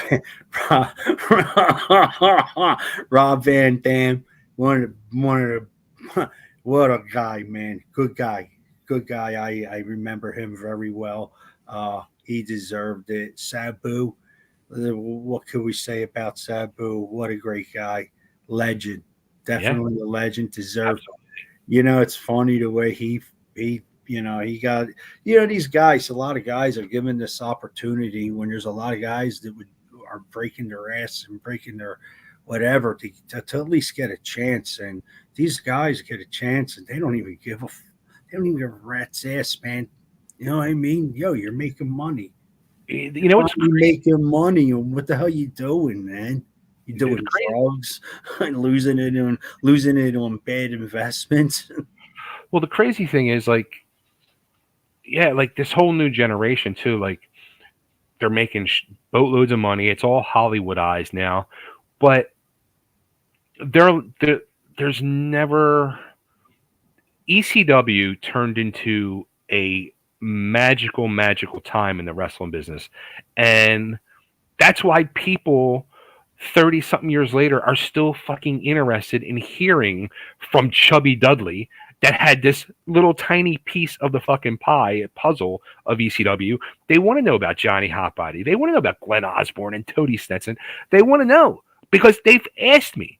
And even Todd confirmed it. That when Todd reached out to me for the first time 2-3 weeks ago, and we were messaging, and I said to him, I said, Todd, I'm shocked at the reaction that I'm getting that people are genuinely interested and they want to know about Eastern Championship Wrestling And he said, you know what?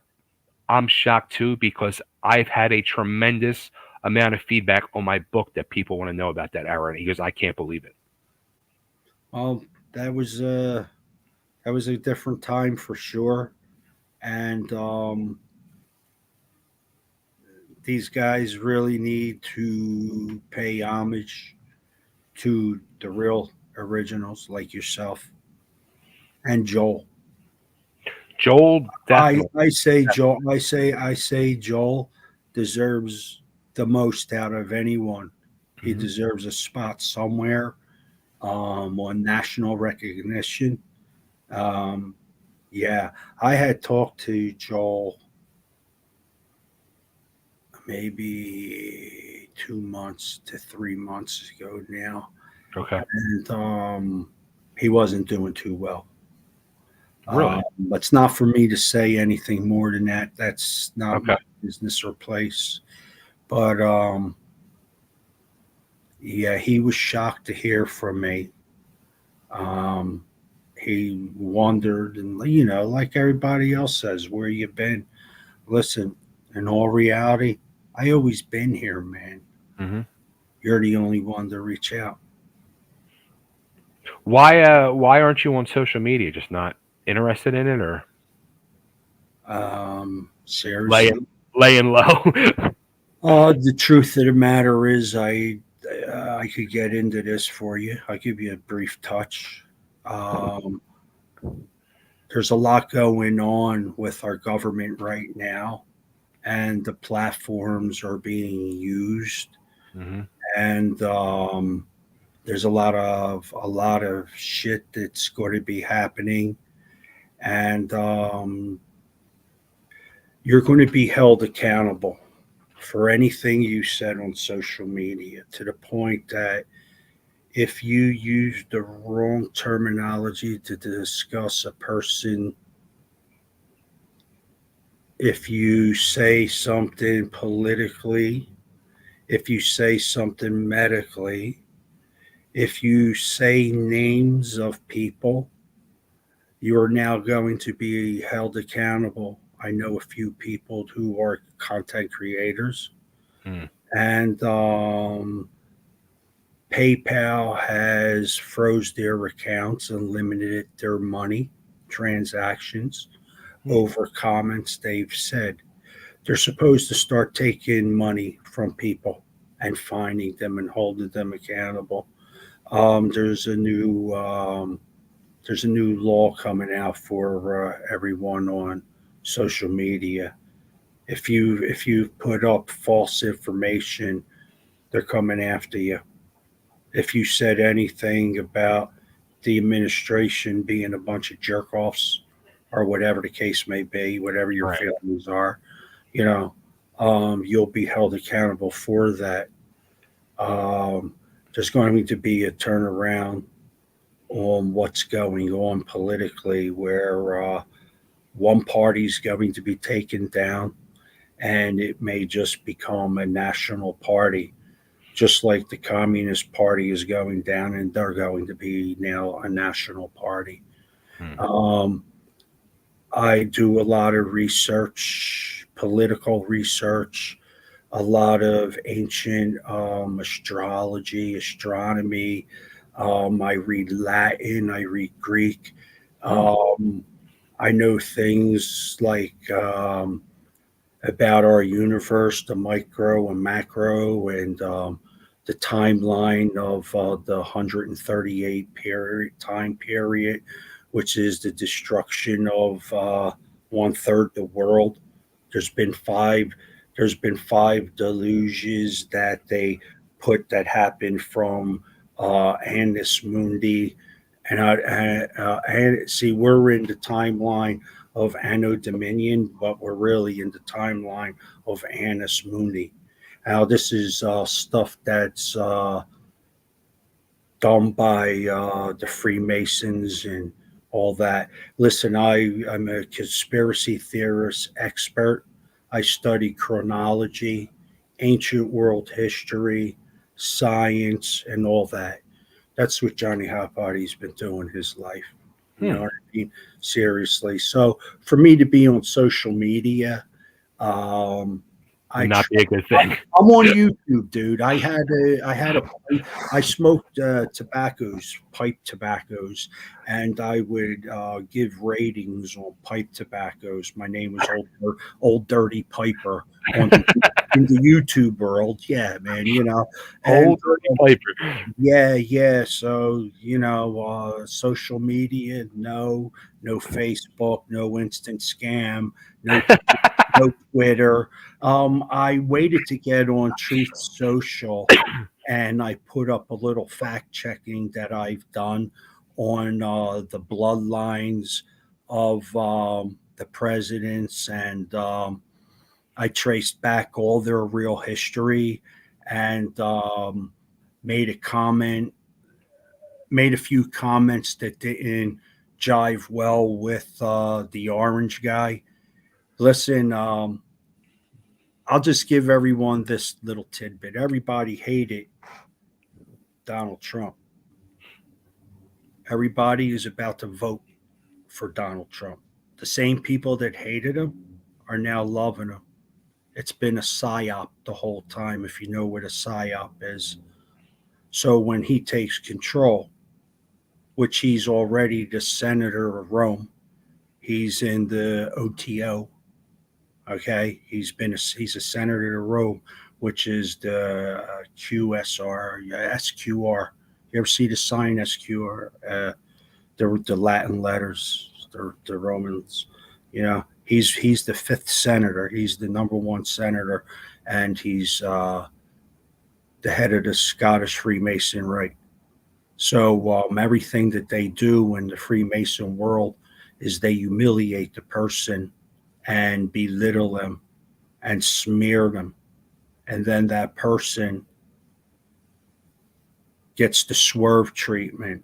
And now everybody that hated that person it's the same like everybody hated Roman Reigns. I was gonna say it's like the wrestling business. It is the wrestling business. What do you think? Listen, do you know that Vince McMahon is McMahon, right? Did you ever think about the McMahon, the family of the McMahon? If you turn the double M's on the side, it's the 33. He's a 33rd right. He's a 33rd Freemason. That's how he does what he does on TV. And right now, he's going under the humiliation thing where they drag him through the mud. And once he's done and he's exonerated for the so-called things that he'll be indicted on, that's part of becoming enlightened, man. It's how they do their deal. I know what I'm talking about is so far out in left field, brother. But I've read so many books, it's not funny, brother. Yeah. Going back to the wrestling thing, were you ever contacted WWF at the time, WCW, any tryouts or anything? No, I burnt my bridge through Paulie. Hmm. You know what I mean? That's how I feel. That's what I feel. No one ever called me. If they called me, I would have answered the phone. In a New York second, I would have went up there. Listen, I jobbed with Dusty Wolf. I wrestled the Ultimate Warrior 10 minutes. He beat the living crap out of me. I wrestled Haku. You know what I mean? I was in the WWF doing jobs through Larry Sharp. Now, Right. If they would have asked me to come up here and be a jobber and like a George South, I would have never had a problem with that, man. I just wanted to work, but working in the independent scene, it's a hard way to travel from the independent scene to the main rosters. It's a rough road. You got a lot of promoters that'll swear to you, they'll promise you, you know what I mean? But in the end, they're just empty promises. They're always telling you they're going next time, next to whatever, man. It's like I got out. One we mentioned, or you mentioned numerous times throughout this interview, and one thing I really wanted to bring up and talk about too, because I think it deserves to be mentioned and given its just due. A gimmick that was in the TWA that I thought was huge was the dog pound of yourself and Wow. Larry and DC Drake. Yeah, yeah, man, and woman. I was Yeah, managed by woman. I was managed by Dick Bulldog Brower, I think it was too. yeah, yeah. Yeah, man. I was listen. There was a lot of things that they were that Joel. Donnie Allen, devious That Donnie Allen. We got to Joel. put Donnie This in was there. all. Just listen. This was all Joel. This had nothing to do with Todd. So like my pushes, my glory, my whatever came from Joel seeing something in me and putting his faith in me, like I've said Mm-hmm. numerous times already, to do all that. And once the bookings changed, all of a sudden, I wasn't doing those things no more. No one had any ideas for me. You understand how, like, seriously, um, if I had an axe to grind, that would be it. Yeah. There's like, how do and listen, if it happened to me, it'll happen to 100 other guys out there that are trying to get in this business. Mm-hmm. I hope just I don't come off like I'm trying. I'm bitter. I'm not bitter. I don't care. You know, I'm just telling you things that happen. My opinion. I'm reflecting on TWA, Mm-hmm. ECW, the Eddie debacle, the Paulie shoe shine, as I like to call it. Yeah, but yeah, how I went from being the top guy and for these dudes saying they had nothing for me. They want to listen. If you're getting all that rub, how do you come back to Tony and me? You've already established that error, Right. and we're moving on, and we're having a lot of fun with it, and it's working. Tony's doing his thing, whatever it was. Right. I'm doing my thing, and I'm having fun at it. Why Mm-hmm. you pulling the rug out on me? Yeah. I wish somebody would have explained that, man, but I guess it's a growing up thing. You got to be a man about it. Put it behind you, brother. Look Yeah. at it as what I did. I don't think, I never thought in a lifetime that I'd be wrestling Jimmy Snuka. I never thought I'd be in the ring with Don Morocco. I never, listen, Yeah. there's a long list of fellas that I was in the ring with, man, that are superstars and they're no longer around, some of them today, Yeah. you know. And, I had that. At least I had that. Mm-hmm. And I have to say thank you to Joel, Dennis Barluzzo, Yeah. Larry Sharp. I have no, and yeah, I know I'm leaving Todd out of there. Who was what was your last match? I don't know. I think I came in and did some job shit, and I didn't care, man. It was a payday to come make an appearance or something. I don't even remember. I might have been a manager, but seriously, I had such a. Who was it for? Do you remember? Was it for Dennis or? You'd have to ask Tony. Okay. You serious? It could have been Dino because Oh. I did have a run. I did have a run with Dino Santa with the Mm-hmm. Samoans and everything I was doing there. I Okay. wrestled. I also wrestled on TV for some Rob Raskin, was it? Okay. Um, I remember that name. I think it may have been through Dominic Savoldi was on the card. Okay. Yeah, it was so. Listen, I I had a lot of matches that I don't, you know, too many Mhm. chair shots, man. Hey, believe me, I say it all the time. Like I got hit in the head an awful fucking lot. Yeah, man. Yeah, you never thought you'd let somebody beat you in the head with a chair, and you're like right close to people, and Tony's like are right on top of these people. We got to give them the real deal.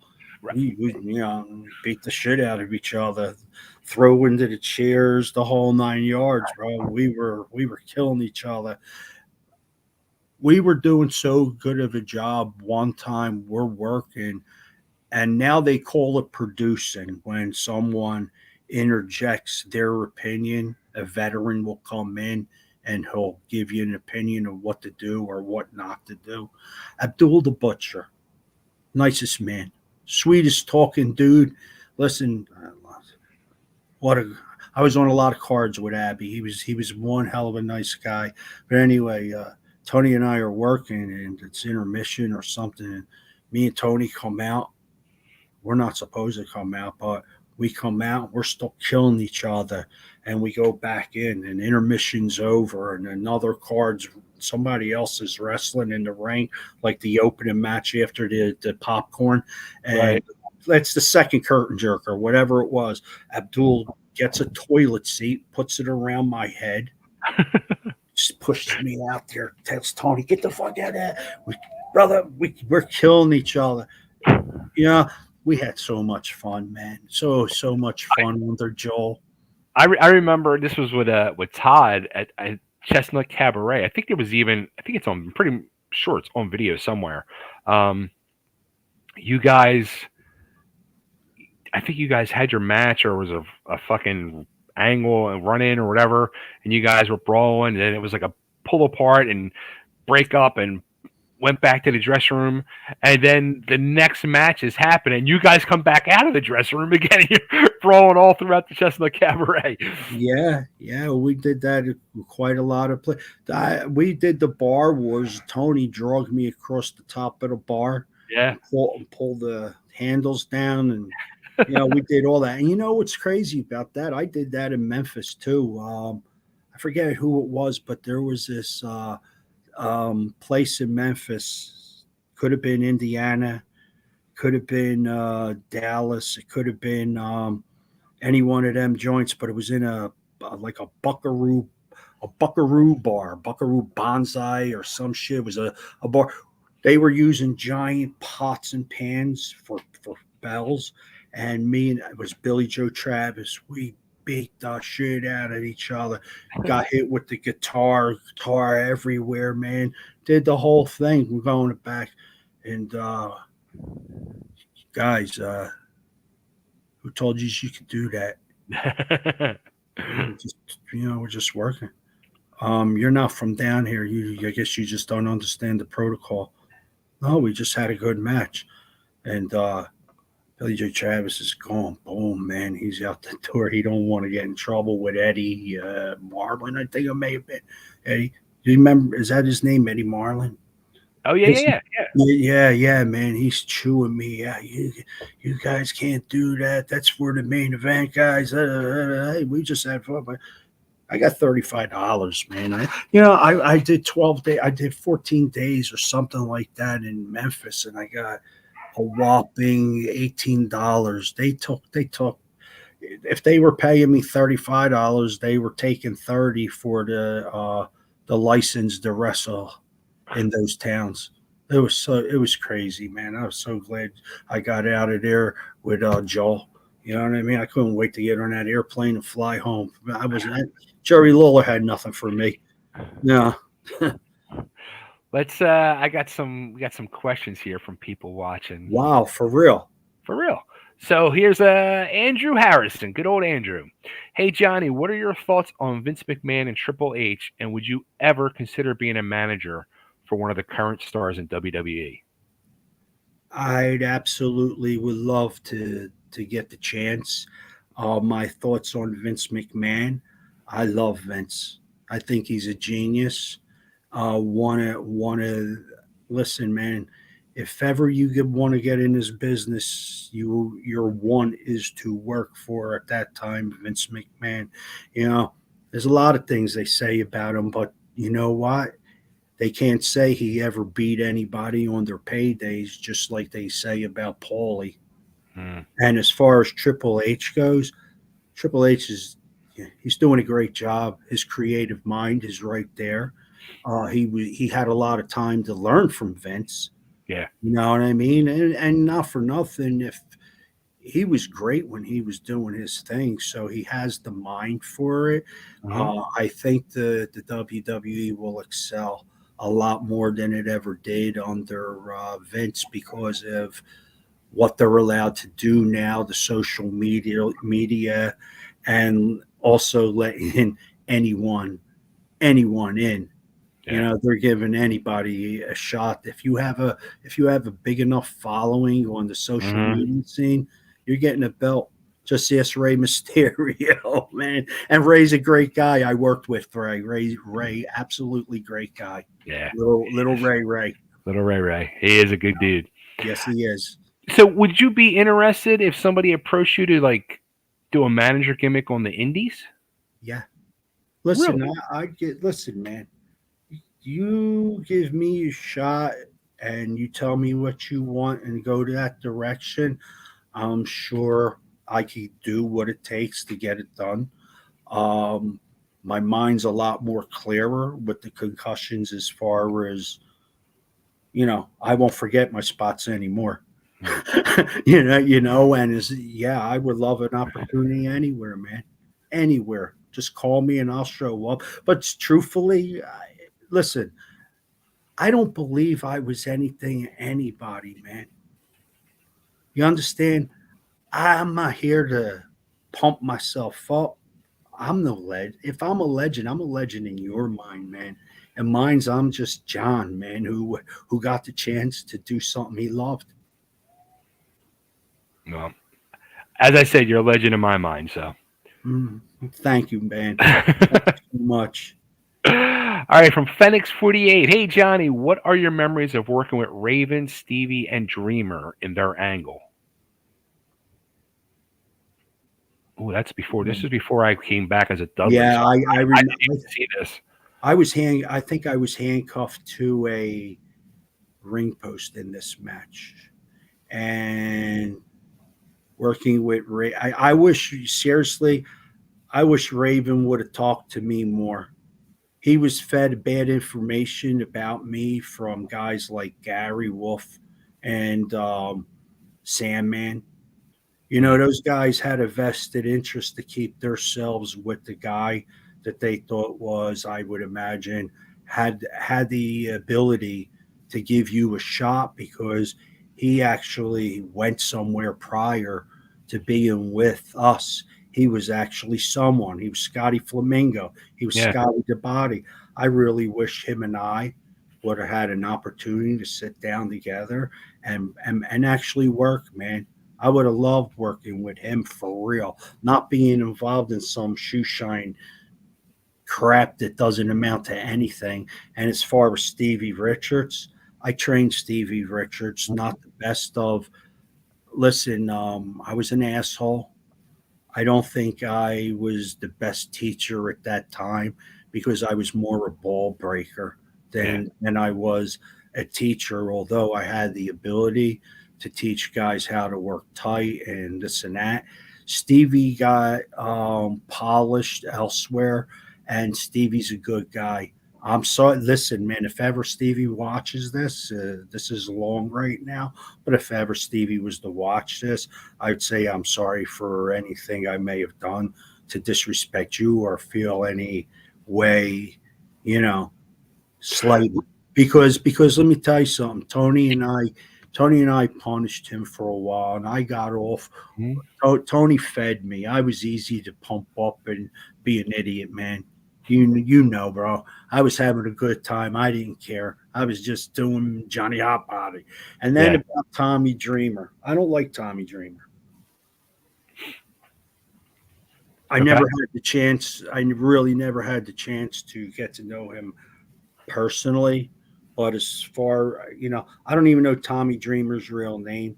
But the guy, Tommy Dreamer, I think his ego was really, really too big. And in all reality, he never ever gave me any respect in the locker room. Hmm. You know what I mean? But then again, I wasn't really looking to socialize with Tommy. Right. I don't know what my thing was, but listen, when I meet people, if I meet someone and I get a bad vibe, I don't like you, man. Sure. And I take it to a personal standpoint where I'm not going to do business with you, regardless of it may whatever, you know. Like I said, lots of I owe Stevie an apology. I respect Stevie. I Hmm. respect Raven. I like Raven, but Hmm. Tommy just rubbed me the wrong way. I don't think Tommy had any plans in his booking because he was booking too with Yeah. Paulie. He didn't have any idea. He didn't have any plans on giving me any shine. See, here's the thing: a lot of these guys get the book and they push themselves. Hmm. They're so concerned about pushing themselves that sometimes it reflects in the business and it's not so good. ECW sucked when Eddie took it over. That's my opinion. It's I agree. I've said many times. it's some of the worst TV I've ever seen. Listen, I cringe. I do I too. I cringe, man. I cringe and I feel bad because, like I said, my heart was Tri-State and ECW. It was Hmm. mine, man. To Yeah. me, I didn't have any money in it, but Mm-mm. my heart was so into it. Yeah. That's how I felt. That's how I felt. I like. I never got to debut for Joel. I was, going through all the training, and then he had closed up. And then when Todd had given me the chance, I've said in interviews, and people might not know, but I used to help out a lot behind the scenes, Selling tickets, selling tickets. I would go to the fucking the areas and neighborhoods and towns before the fucking shows, be putting posters advertising, out. Yes, I used to do all that fucking stuff. footwork, Yeah, yeah. and along comes a bunch of foot soldiers from New York trying to infiltrate our territory. Well, they did infiltrate it, but Well, they well, they well, infiltrated it, but listen, they did good in the long run. listen. I'll tell you how they did that. They shine. They put. It's like, listen. I used to hold something in my one hand, and when you looked at it, I knock you the hell out with my other hand. Mhm. That's what they did to Todd. Todd never seen what was coming. Would he have listened to me?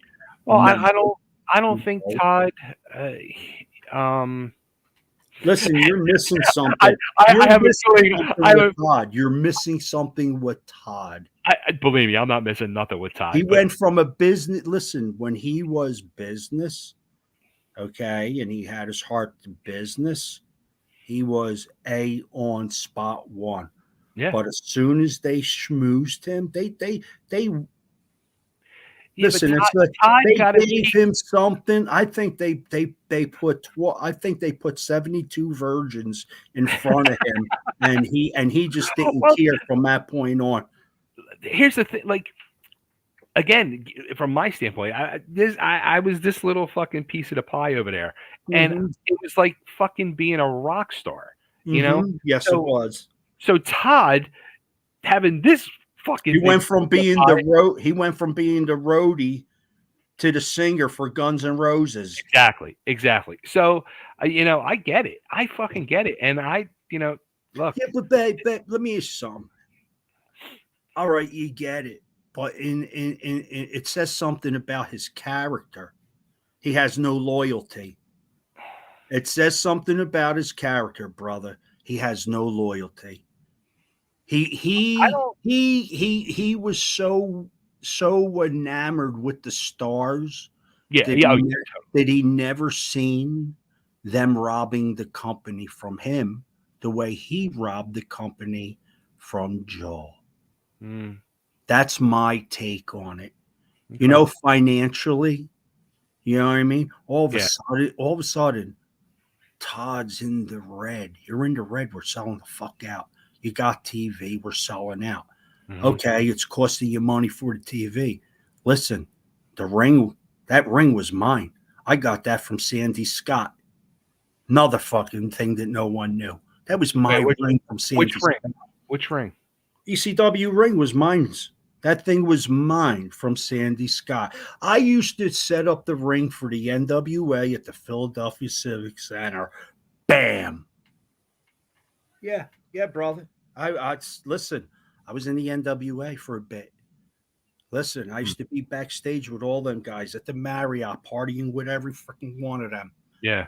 You understand? This is where I don't understand where I slid from the top of the heap to the bottom without anyone coming up to me and giving me an explanation or an apology. Mm. I'm not even on the payroll. Come on, man.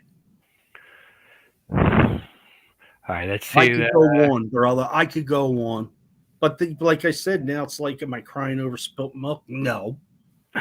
No. I'm just stating facts before anybody reads a book that Todd is God. Todd's a scoundrel. He's a scoundrel. He's a dirty, low down scoundrel. He disrespected me. He spoke shit about me. And to that, I say he owes me an apology. And I mean it. I want that apology. I want a reason why. And listen, if I did something wrong, tell me. Be a man. You're a coward. You turned your back on me, man. Well, Todd, come on, let's join the party. Listen, he ain't coming nowhere near here because he can't believe that anyone would actually tell the truth. Listen, I don't have an ego. I don't have a show. I don't have I'm not getting calls from James Romero. I tried to ask that kid to interview me. You know what he said to me? What did you do? Who? James Romero, wrestling, the wrestling WSI on YouTube. He's got a YouTube channel. Okay. He interviews Dutch Mantel. He used to Yeah. talk to Tom Morocco. That's the guy with the accent. Everybody's got a story, man. You're not. Listen, man. Everybody's telling you they started something that they didn't. They did not start it. They're liars, man. And I want the truth to be known that they're liars, man. You're liars, every one of you. Every fucking one of you. If I'm wrong, call me out on it. All right, Jay Crinity. Which why do I know this guy's name? I think I know this guy. I know Anyway. Criniti's from South Philadelphia. I'm really good friends with a bunch of the Crinitis. Yeah. Bobby Criniti and Joe Criniti. They had a butcher shop on. I was going to say, wasn't there? Yeah. Okay. They had a big butcher shop. Wasn't there a bakery, Criniti's Bakery? They're same family. Same family. The Criniti Bakery over on Rittner Street, right? Yes, on 12th and Durford. There you go. I grew up there, man. You did too. I'm positive you know. Yeah, but I'll answer his question. All right. I had to start in the beginning since I was late putting this on, but wow, this is a great stream so far. Well, thank you. I hope everyone that is listening here is getting whatever it is they came here for and understands I'm telling the truth. I am not here to sell a book. I am not here to promote a channel. I do not do social media. If you talk about me on social media, I wouldn't even know. Can I tell you something? I barely know how to use my iPhone. I have no interest in these things. I tell you, I don't want to be part of Google. I don't want to be part of any of this, because if you get trapped into this world, you'll believe that the aliens are coming. Yeah, Gaia. The dawn of the golden. Whatever. Yeah. All right, Andrew says I would have loved to seen Johnny Hotbody in the full-blooded Italians faction. That would have been like. Do you see like any as ECW was going on in the Extreme era?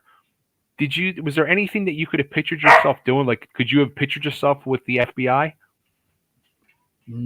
Seriously, I could have seen myself involved in more title chases. You know what I mean? Being used being actually used for what I was actually good for. Put me with guys that wanted to brawl, have that brawl. I didn't invent anything, but what Yeah. I did was, I think, this is my opinion. When everybody was so plastic about wrestling and afraid of blood, I bled all over the commissioner of Philadelphia. He didn't give two shits what I he remember thought, that. because his name was Frank Talent. God rest his soul. He was Great a guy. funny guy, Yeah. and he worked with me. And after he understood Johnny Hotbody, Mhm. it was a pleasure working with him and using him in angles. But I was the first one besides Tony to Mhm. bring blood back into Philadelphia. We didn't invent anything. Mhm. We just brought something back that was in the 70s. When Yeah. I went to wrestling, I remember the Sheik and Pedro Morales and Superstar Billy Graham and the Wild Samoans and George Steele, when George Steele was actually he was, when they really used these guys for what they were worth. There was Right. blood. They put the X on the TV. Yeah. I live in Atlantic City, and a story. I went to a convention center show when I was a little tyke. My grandfather took me, and a riot broke out with Pedro Morales, because there's a lot of Spanish people in Atlantic City. Adios mio. That's what you say. But anyway, yeah, there was a lot of Pedro Morales was involved in a heated thing, and a riot broke out. Everybody's running, scattering. My grandfather grabs me. Don't tell your grandmother. We'll never be allowed back in one of these shows. And I fell in love with it. You know what I mean? It was either going to be wrestling or roller derby, because I used to go to Ah, the Philadelphia Warriors shit there thing. you go. Yeah, but yeah, man. Listen. Anything that they would have offered me, I would have been more than happy to do. I had no problem with it. I think Paulie had a problem with me. I think Todd had a problem with me. I think they didn't want to listen. They were more concerned about giving their guys the ups, have Johnny put him over and kick Johnny out the door, because I seen it, man. Intuition. I could read that shit, man. You ain't gonna listen. There's a such thing as working, doing jobs, but there's another thing when you job someone out and disrespect their reputation and Yeah. try to make them a joke. You know, I, I'm nobody, man. I got lucky on the independent scene. I Mhm. helped build the territory. That's all. Yeah. Whatever. All right. TM, who's Tom Mishnick. Tom, what's up, brother? Tom was a very important part of the ECW world. He was the guy that really helped with when the internet started in the mid 90s and bringing the internet and ECW together. But anyway, he said Bob and Lex are two of the nicest people and truly the heart and soul of ECW. Absolutely. Absolutely. And this is Tom, right? His name's Yeah. Tom. Mhm. Tom, I'm sorry if I don't remember you. Too many cheers to the head. But yeah, Bob and Lex. How could anyone forget them as being a soul of this wrestling independent circuit that was in this area? They don't get no credit for it, and it's a shame. It's Yeah. a shame, man.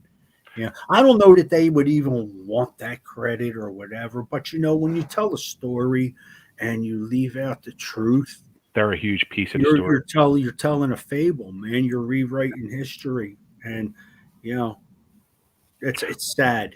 When I was really trying to push to bring back my promotion, LAW, um, they stepped in. I had started using Bob, and Bob and Lex stepped in, and they started helping me. And I've told people again in interviews, like they started bringing in some talent for me and helping me, financially behind the scenes. They were a huge part, and forever grateful for the two of them. The love I have for the two of them. Yep, God bless them both, man. Yeah. Seriously.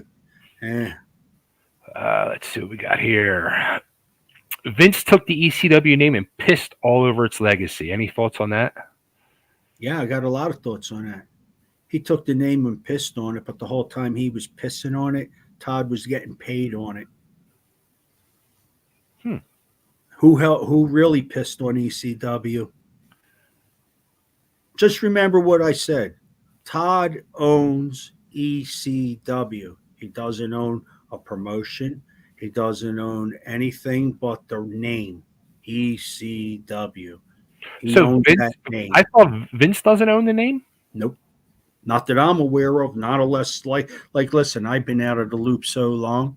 If he bought it off him, Todd made great money. Don't let him tell you he didn't, because Oh, I know for a fact, I know for 100% of my truth, he owns the name ECW at the time, whether it's now or whatever. But I'll still bring up that truth. hmm. You understand? He could have saved it. He chose to lose his money by being a fool. And then he had nothing to grasp at, and Paulie slid in there. He opened the door for whatever. All right, back to Tom. It was a hell of an error. I was watching the TV starting with Eastern and did go to the tri-state shows, even called in the Good Hearts radio show. I think I have audio tapes of it. It was a magical time. I mean, to think about what Joel did, and this was 15 years before fucking social media. Joel deserves all the credit. I said that and I mean it. Um, Absolutely correct. No social media, but what he did have was a lot of people that he touched that had that same love. And he was able to provide a platform and give the people what they wanted to see. Okay, listen, he got roped. He definitely got roped. He didn't have to pay those guys 1,500 and fly Mm, them in. He didn't have to pay them 750 and fly them in. Half of them guys, let me tell you something in the wrestling game. Our era of wrestling, no one saved their money. yeah. Everybody spent their money.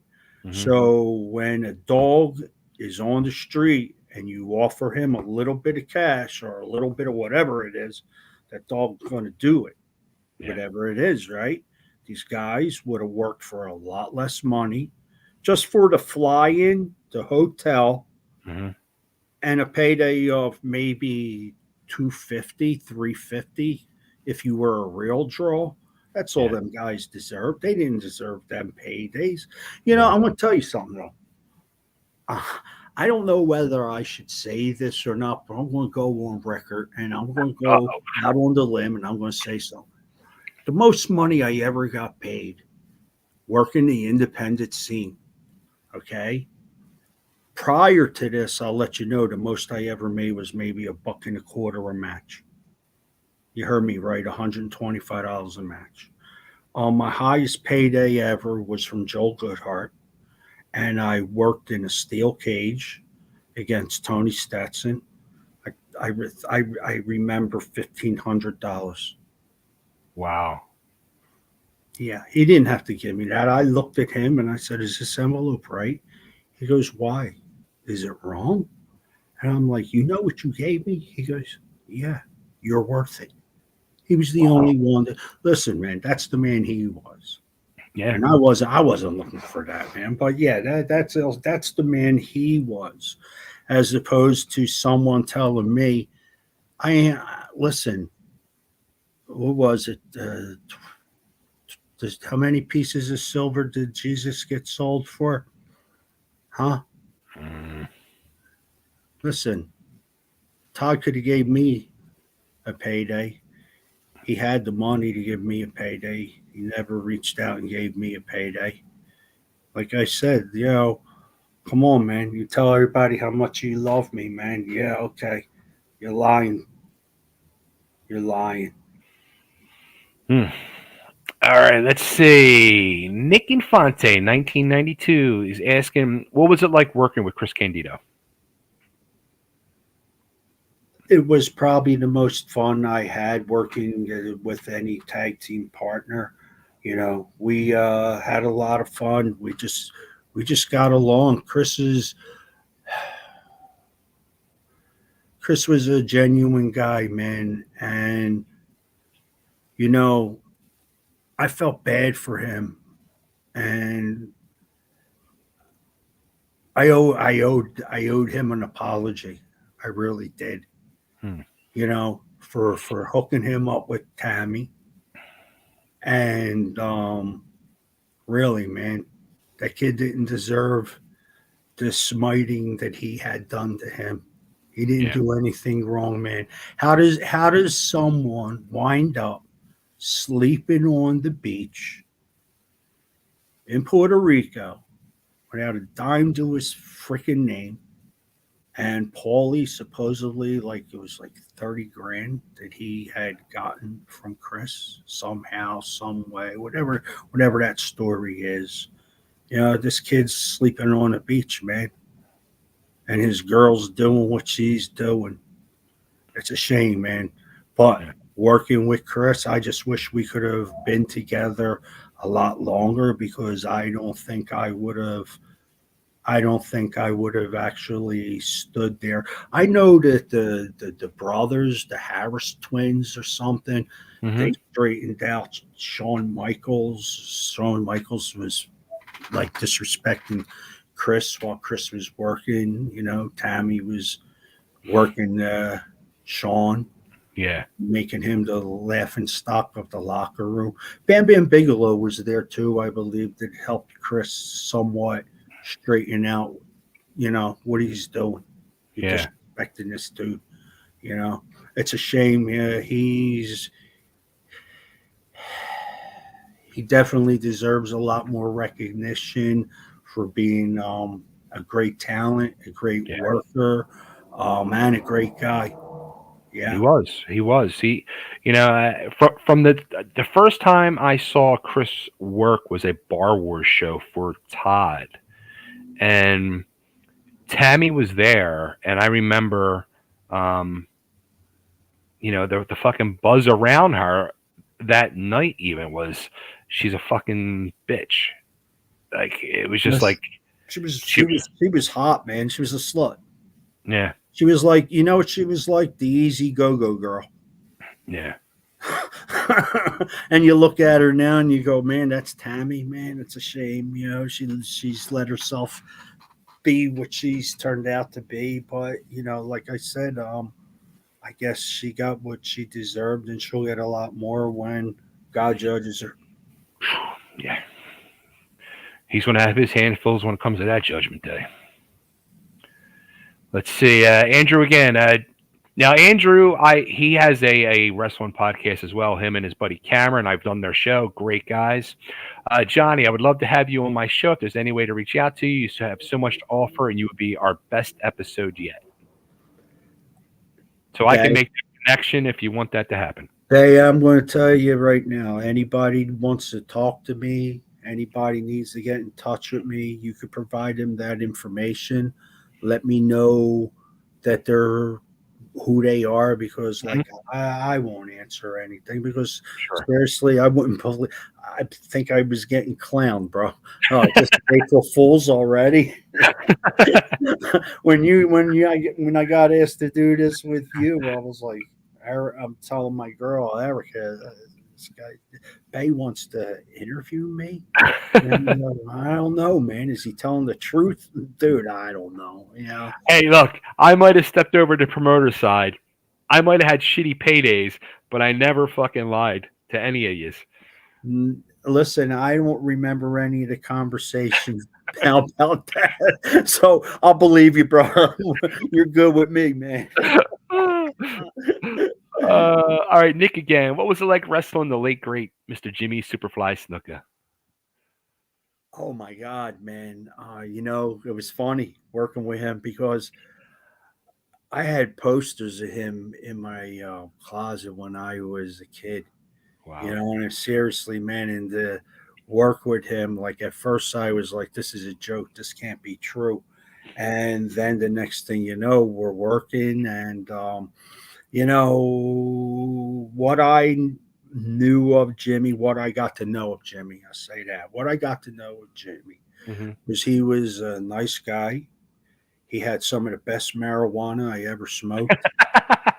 Him and Metal Maniac, he used to Yeah, yeah, travel yeah. around with this guy Metal. We used to have listen, we used to smoke and just rib each other, and Jeff was a yeah, character. but it was like, oh man, you know, I was so excited to even meet these people. Like I said, I'm in a new world, man. I can't believe I'm even meeting them, knowing these guys, talking to them, the whole 9 yards. It's like it's a life experience that Yeah, like it's like a dream come true. Can I tell you that? It's a dream yeah. come true. And to step in the ring with him and have him put me over was such an honor. He didn't have to drop that strap to me. You know, he's like, okay, brother, I want to do this easy. You attack me from the back, you take me in a headlock, and we'll go from there, brother. And when we're done, we'll smoke some weed, brother. All right, bro. Yeah, Jimmy was a good guy, man. Definitely was a legend.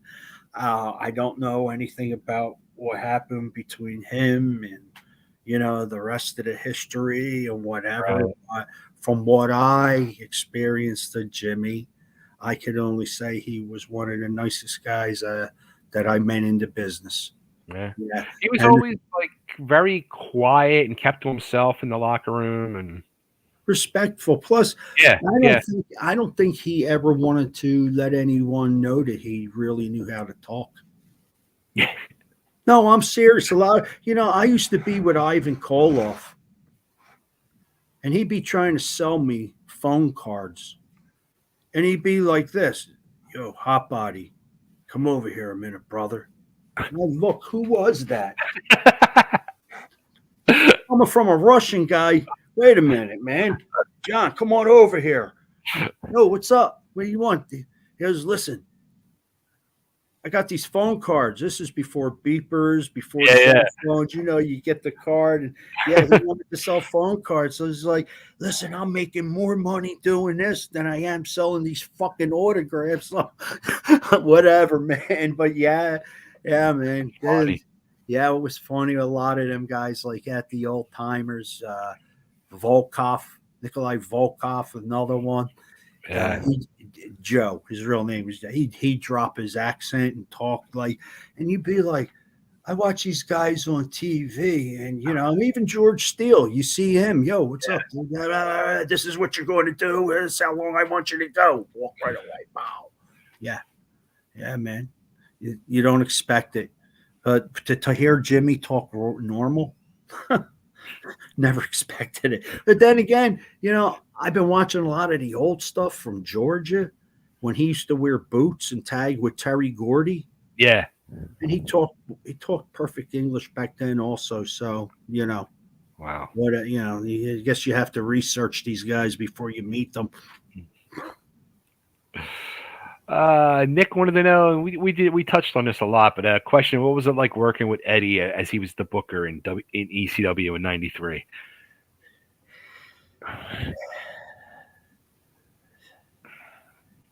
Man, the man's dead and he can't defend himself seriously.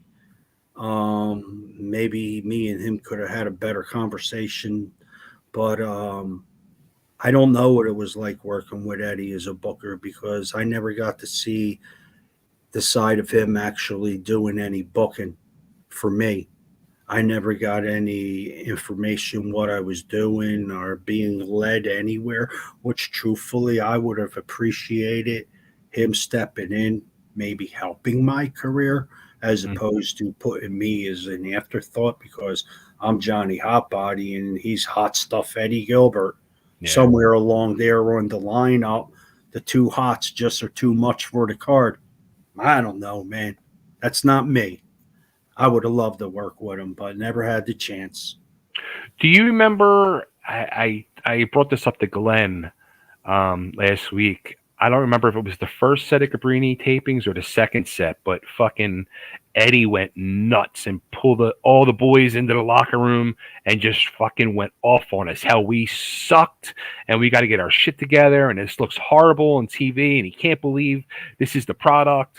Do you remember? I don't remember it, but truthfully, I could see where he said the product was the shits on the TV. It Yeah. really was. It wasn't being produced in a higher quality than it possibly could have been. You had bad cameras. You had bad Oh, the camera camera angles. was Hard, horrible. the hard camera would be 150 million feet away, and the guy running the camera would never pull it in. Yeah. They never did what they were. I blame camera angles, and I blame um, people working the mic to do the calling, Mm, not adding any flavor to the product. yeah. I don't mean to disrespect those guys because they did try. They were as new Yeah, to they didn't know either. production as everyone else. ECW, I mean, Tri-State Wrestling Alliance was, wow, man, we can't even believe this is happening. A lot of the people were. I could only imagine that if you're the television guys getting a job to do something like this, you know. But anyway, I don't think the quality of of that time era was any good whatsoever as far as the way the arena was set up, the people were placed, the lighting was a bad issue. Yeah. Um, you could go on and go into the production value of a show, point out and nitpick, but Mhm. when money's really not available and you're trying to build something up, you got to go with plastic wrappers around the ring with childish ECW letters or TWA letters. There Yeah. wasn't a lot of money. See, this is what's wrong. There wasn't a lot of money in there was a lot of money in the budget, but Mhm. the money wasn't being spent on the product. It was being spent on putting your faith in a bunch of guys. There were a lot of them were past their prime and shouldn't have been there. Mm. You know, AJ Petrucci, he didn't like me. I don't know why he didn't like me, but I heard stories that he really, really despised me. But to that, I only thought, how could AJ Petrucci dislike me when he's a jobber for the WWF and he's never done anything besides jobs? Who is he to look at me and nitpick what my character is or Mm. even what I'm trying to do? Hmm. You know, I accepted creative critique from Salvatore Balombo. I mean, I give him that respect. Yeah. You know what I mean? Getting critique from Jimmy Superfly Snooker. That's who you want critique from. You're Yeah. not looking from critique from AJ Petrucci and even a lot of other guys that started interjecting their opinion. There was, listen, Sandman had a problem with me. All of a sudden, he wanted to produce and tell me what I should be doing in the most arrogant, volatile disposition that he could ever display to a guy that gave him, you know, I Hmm. think he was more worried about taking my spot, which he did, which he absolutely did. He took my spot. He weaseled his way right in there. All of a sudden, he's Todd's best friend. You know what I mean? But that's just just another truth, man. That's in the business. You know? Yeah. Jay Crinity says these podcasts are the future for people like us because WWE and AEW is just not the same. No realism like the old days. I don't believe that any of these promotions are trying to go for the realism of the old days. I believe they're actually as if they were live action role play um, video games. Hmm. You know, you got to do 3,000 moves. You got to remember this and that. It hurts the business. It definitely hurts the business because it takes away from the realism.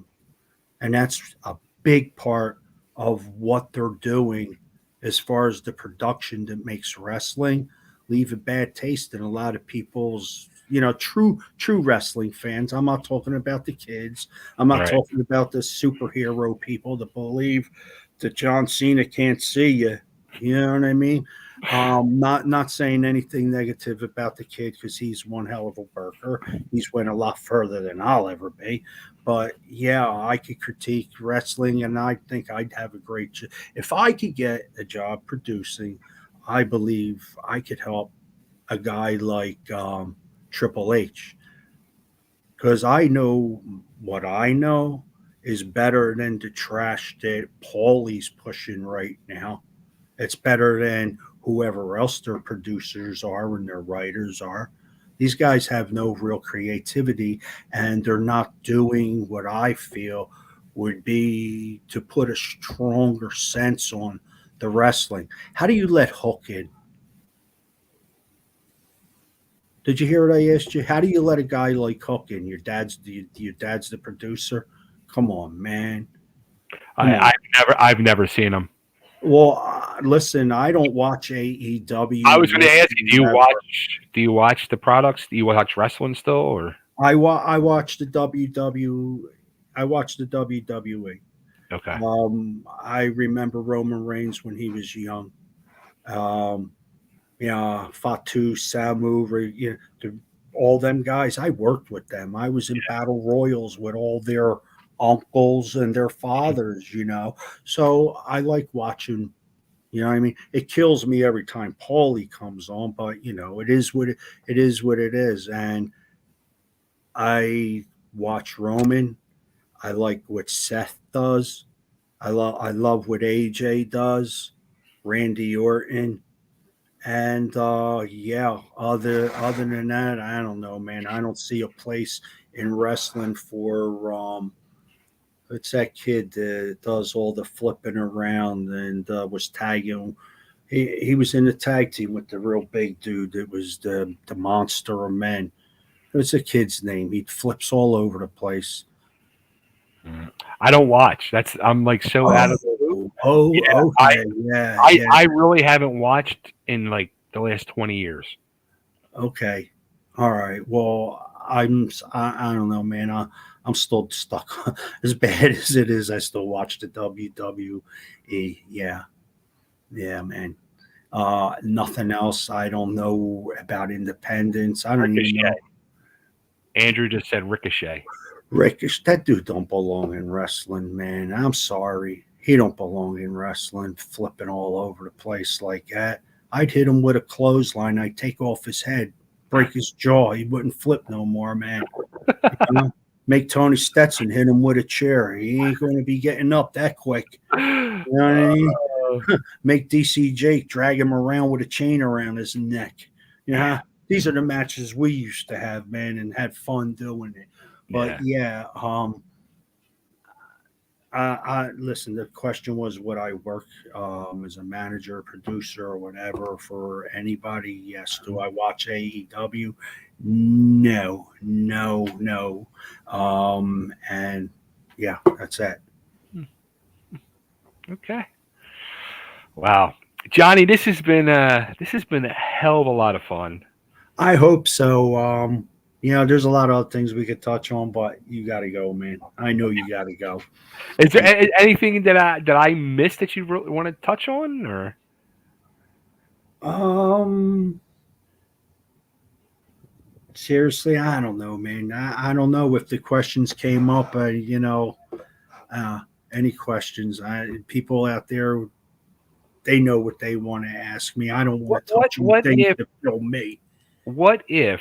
And I'm not saying this is going to happen, but what if Todd did reach out to me and like say like, hey, can you put me in touch with Johnny? Like, I'd like to talk to Johnny. I'm not even on like off air, human to human, and just say, hey, like maybe he does want to apologize or to see, some type of contact. Would you be open to talking to Todd?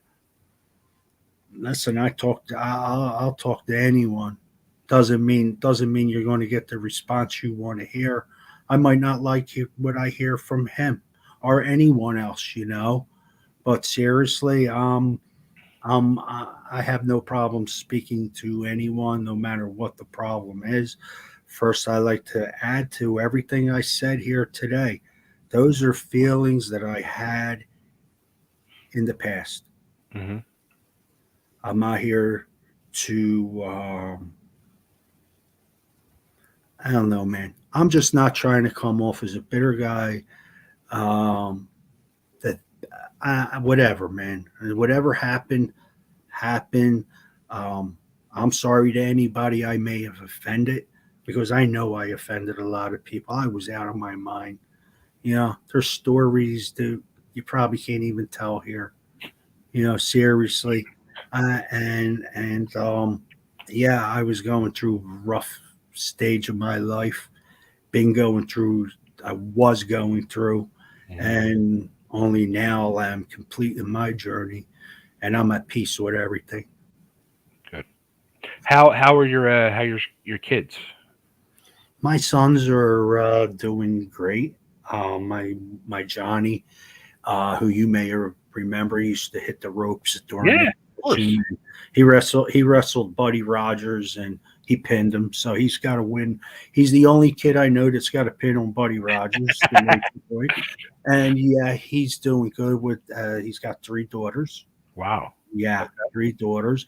And my youngest, Rocco, graduated college with a degree, and he's currently opening a business in Philadelphia, uh, a food business, donut coffee shop. Okay. He's traveled all over the world and tried all these different coffees and all these different recipes for donuts from around the world, and he's opening up his own place. And Nice. yeah, he's doing great. Good. Um, eh, yeah, man. And me, I'm doing great. I've been with this girl I'm with for the last 12 years. She Nice. saved me, man. She saved me, put me in a different place. And yeah, man. Yeah. But yeah, I would talk to Todd. You know what I Okay. mean? I would talk to any one of them guys that I may have mentioned. And listen, I only mentioned and threw out what I threw out Hmm. as listen, man, this is how I feel. And you guys did me wrong. And that's Well, that. how about I like If you tell 72 people, if 72 people hear what I have to say, the truth is out there. It's in the Bible. And right? there's no no arguing that. Anyone. How about Gary? I always thought you guys were all close. I don't know what happened between me and Gary, but Gary, somewhere along the line, did some shady shit behind my back. You know, uh, he could have and may have been preventing me from bookings. I got him in ECW. I begged Todd to let Gary and Anthony wrestle. Todd didn't want them there. That's a story. You know, I'm the one that got the pit bulls their job, and Mm. that's the truth, bro. You know, I went out of my way with quite a few guys. You know, got them work, whatever. Had no problem working with them. Right. But whatever happened, man, Johnny Hotbody must have did a lot of people wrong, man. You know, I'm just here to say I'm sorry for it, for him. Well, I mean, like you said, Johnny Hotbody. He was a character, and he was out of his mind at times. Roid rages. Yeah, well, it is what it is. Uh, I look back and I cringe, bro. Some of the things are wrong. Some of the things were great. It's like this business. It is what it is, man. And you put Well, your Here's a goofy question too. No, it's not goofy, but um, like early on, and you used to hang with Todd, like so there was like no real drug situation going on, just like kind of weed and stuff. If there was anything other than weed, I wouldn't. I had no. I don't think it was part on me. You know what I mean? I smoked a lot of weed. Yeah. Right. I was able to get killer weed, and I was smoking it, and you know, I was partying with Todd, I guess, and I was partying with a lot of guys with the weed, and as far as outside the ring, you Hmm. know, and that was another down, man. That's another downfall, man. You know. It was because it was like when I went back as a Dudley, it was. I mean, it was crazy. It really was. I mean, it was the partying was so out of control, and like I remember at one point, Paulie even like saying to us one night, like, I don't give a fuck what you guys do, but when it comes time for your promos, you better be on, or I'm getting rid of you. I don't remember. Listen, man. Yeah, See, I was gone. I was yeah. already gone. Listen, I'm gonna tell you something. I didn't like what was going on. I seen all the drugs. I seen Hmm. all the backstabbing. I seen all the bullshit behind everybody's back that was going on, and I truly didn't want to be a part of it, man. It was rubbing me the wrong way. It was eating at my fiber. It was eating at my conscience, you know. And I had to get out, man. He told me there was nothing for me. I'm like, great, this is my door. I'm out, man. You have Right, nothing for me. I argued about it, you know. How the fuck you don't have anything for me? You right. have so much for everyone else. They ain't even the real fucking guys here, man. Yeah. You have nothing at all for me. No, man. Whatever. Whatever, man. Here's and we'll end on a non wrestling note. A good friend of mine sent me a message last night when he saw the thing I put up that you were going to be on. He's like, "Oh my God, Johnny Hotbody." He's like, "I remember I used to work at the I don't know, I forget the name of it. Good Deal Transmission, the transmission place under Body World." He's like, and fucking Yes. Johnny got his car fixed, trans done by us or something, and he fucking went nuts when he got the bill. He's out in the middle of the street hollering, "How could you fucking charge me all this? I'll kill you." I know exactly where you're talking about because, like, I made my home in Body World. The dude put my transmission in my Seville. I had a white Seville front wheel drive. He put the transmission in, and the transmission didn't work, and I freaked out. Yeah, he's right. Oh, I did freak out, and I was like, "You charged me all this money, and this car don't work. It had no reverse. oh Hey, shit. how you rebuilt the transmission? You give it back to me with no reverse?" And the dude tried to say, "I did something. It's still sitting in your driveway of your store. I have no reverse, and you're going to tell me I wanted to kill him." I think I may have hit somebody at that. I don't know, man. I know I was listen, there was times I was out of my mind, man. Seriously. No rhyme or reason. I'd go off, man, and yeah, that's a true story. Yep. Body World. By the good old Body World. That's where I was incline bench presses of 550, Jeez. deadlifts of over 800, squats of sevens. Yeah, six and sevens. Yeah, man. I was I was jacked to death, man. And drilled up. I actually went in bodybuilding when I got out of the wrestling and won a first place trophy for Gold's Gym GNC show. Yeah, I think it was in 2000, maybe 2001. Yeah, I placed first place, man, in my weight.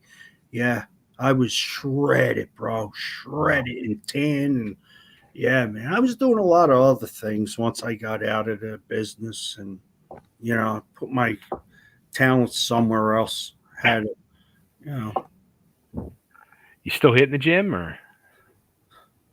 gym steaks. Listen, the heart attack. I'm still having problems with the surgery. Mm, Um, my heart's all over the place right now. They can't get my medicine right now. I guess I grown used to my medicine, and I lose my breath real easy. I have pounding, whatever that is, or AFib. okay. Yeah, my heart's all over the place. Yeah, I don't know what's going on. I can't go to no gym though. I'm handicapped. I actually have a breathing machine. Okay. Yeah, yeah, man. Take a oxygen machine with me. Holy shit. Yeah, yeah. I don't have to use it all the time, but if I went to the wrestling ring now, it'd be it'd be with my cane and an oxygen machine. You see that? Not happening. He's bringing a fucking gimmick to the ring with him. Crazy, right? Yeah, man. Nah, I'm just taking it day by day and doing my thing, man. Yeah, living down the shore. Um, it's where I want to be. Nice. I'm happy. Uh, That's number one right there, man. You're happy. yeah, And you but said earlier you came, you came a long way and you've come to peace was the word I think you used. yeah, yeah, man. It is what it is, and listen, like I said, I apologize to all them guys. I had to tell the truth though. Mm, If you want to rebuttal on me, I'll do the interviews. I'll talk. You can call me. You give them my number. You give them my email. You give them whatever you want. They call me. I'll talk to them, man. okay. Listen, if you're looking for Johnny Hotbody to jump in the ring with you, it's not going to happen, man. There's no fight left in me, man. You know what I mean? I'm just peaceful. Did you ever think you'd say that?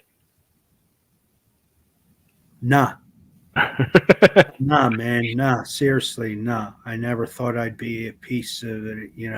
I did what I did. I have my fond memories. I have those moments but I'm all good with it. I'm Good. all good with it, man. It was life's journey for me. For all of us. Yeah, yeah, yeah, For man. all. It's an egotistical travel, man. You know, everybody's pumped up with egos, testosterone, piss, and vinegar, and dog eat dog world it was. Yeah, absolutely. Whatever, man. I hold no grudges against anyone, seriously, and whatever, man. I just wish somebody would tell me what it is that I did wrong to put me out of favor, Mm. so I could learn from that. Yeah. Hey, that's like I said, like early on, you taught me fucking respect not only in business but life. But the wrestling business really taught me so much about myself and life, and I just Mm-hmm. learned so much, good and bad. You Mm-hmm. know, so Mm-hmm. It's the truth. Everybody gets a job. Everybody lives their life, goes through their journeys, gets their experience, whether good or bad. And it only makes you a better man. It only makes you a better person if you just absolutely, push through and don't take your life. It's not worth it, man. Your ego, put it in check, man. If you yeah, don't make it in this business and you let it eat you, you'll wind up like me with a heart attack, or you'll wind up like my dear, dear, dear friend who I miss, Chris Candido. yeah, yeah. Yeah, man. Yeah. We lost too many, way too fucking many. We actually, somebody who I think used to manage you. I don't know. If, you probably don't know this. Just recently passed away. CN Red. You know what? Tony had just told me about it, and I was blown away. Yeah, I didn't know, yeah, and it's a shame. He's a Chad. yeah. Chad was a good dude, man. He Yeah. was a really, really good dude. He had his heart into the business. Hmm. We had so much fun together with our little Hmm. clowning or little thing we were doing. It Yeah. was fun, man. And yeah, I wish he was around so I could say the same thing. If I did something wrong, Mm. it was Johnny Hotbody, and he's sorry for it.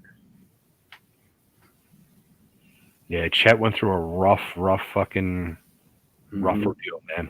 Sad. Very sad. Yeah. So, As but you understand, you're going to have Tony on here now. yeah. Oh, yeah. Yeah. I'm going to get Tony locked in. I want Tony to be next. Are you going to be reaching out to any of the other So, what Jimmy my Janetti, JT Smith? I would love to get JT. I don't know how. I got to find a way to get hold of JT because he's not on social media either. Janetti, I talk to all the time. Um, Tell him Janetti, I say hello. I Tell will. him I said hello, man. He was a good dude, man. Good He's out kid. in. He's living in Florida now. He's been down there for wow, like it might be about 10, 15 years now. Um, I would. What my goal is with this whole thing is because I'm doing the match by match ECW TV history, so I want to kind of go along the lines of that and interview the people as it coincides with that, so I can keep both going as it goes along. But I've talked to um, Gigolo Joe Zanoli, Malvin. Oh wow, Joe! What a Yeah, great guy, man. I love yeah, Joe, man. What a dude. They yeah, say it was with Finnegan, yeah. Finnegan. Jim Oh no. I don't know. Yeah, Great guys, man. Even yeah. Dick Worley. I used to have fun with Dick Worley too, man. Yeah, yeah. It's yeah. Hell, So I want to talk to all these guys and get their stories of what happened this. I want this all to be like kind of whether it's going to be good, bad, and ugly. Let's face it, but a time capsule of ECW for people to go back and watch and remember. sounds like a great project. You got to run everything together, man. So it's like a Yeah, movie. yeah, You know what I mean? Put a splicing in there and get everybody in there. yeah. And I think that seriously, I would love to talk with Joel Goodhart on here. Okay. I think I said to Glenn last week. I think I would like to do like get like a TWA thing, get us all on at the same time with Joel, you, Tony, and everybody. I have a question. Shoot. How is there a TWA reunion and I'm not even called? And how is there plaques and awards given out for TNA and I'm never even called? That's a good question. That's a good question. I heard they're bringing back TWA again, and I don't. I'm guessing it's Mike Bruno again. I don't. I haven't talked to Bruno in a few years, so I'm guessing it's him. But I know Zanoli is probably something to do with it because he was booking the last go round. Okay. So Well, Joe's going to be listen, on they here. know. So Give him my number, I anyone. will. You know, Joe was asking for you. He did message me. Me and him were messaging the other night, and he told me to say hello to you, and he loves you, and I Joe love and you I too. went through a lot, man. Yeah, Joe broke into the bit. Listen, I used to go pick him up. He lived in South Philly. Yeah. Yeah, man, we used to hang out together heavy. Yep, man. A lot of guys used to hang out with me, man. I don't know what I did to piss everybody off. Man. Holy shit, I must have been an asshole, Joe. I'm sorry, Bay. I really must have been, man, because damn, Johnny Hotbody was a piece of work. So here we'll get Goodhart on. We'll get everybody on all at the same time, and we're going to say, hey, was Hot Body an asshole? What happened? I'd appreciate it. Listen, do your homework, do your digging. Inquiring minds want to work. No, it's kind of like where in the world is Carmen Sandiego? It's like where in the world is Johnny Hotbody? No one's seen from him. 33 years he's on ice. I'm here. Oh well, you know what? The funny thing. Thank God you reached out to me. It was after I did the interview with Goodhart. You had Mhm. reached out to me. You saw it. Thank God, because otherwise that one had a way to get hold of you. Am I really that hard to find, Joe? I'm just keep calling you Joe. Joe's an old I'm right now. I'm much Talking better about looking me. than Gigolo Joe. Yeah, well, I'll give you that, but I won't tell him I said that. Okay, that's between you and me. No, for real. If you were to do, if these people are doing I mean, all I could these, have reached out. That I'm sure. First person I would have went to was Stetson and say, "Hey, have you talked to Johnny?" I have a question off the line here. Okay. I would like a reproduction of my titles.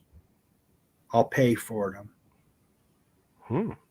I want my belts. I want those belts. They mean something to me. I want the first TWA heavyweight title, and I want the ECW title. I want the tag titles from the Tri State and from ECW, and Hmm. I want the television championship that I held. I want every one of those titles. I'll pay for them. I'm not asking anybody to give me something for nothing.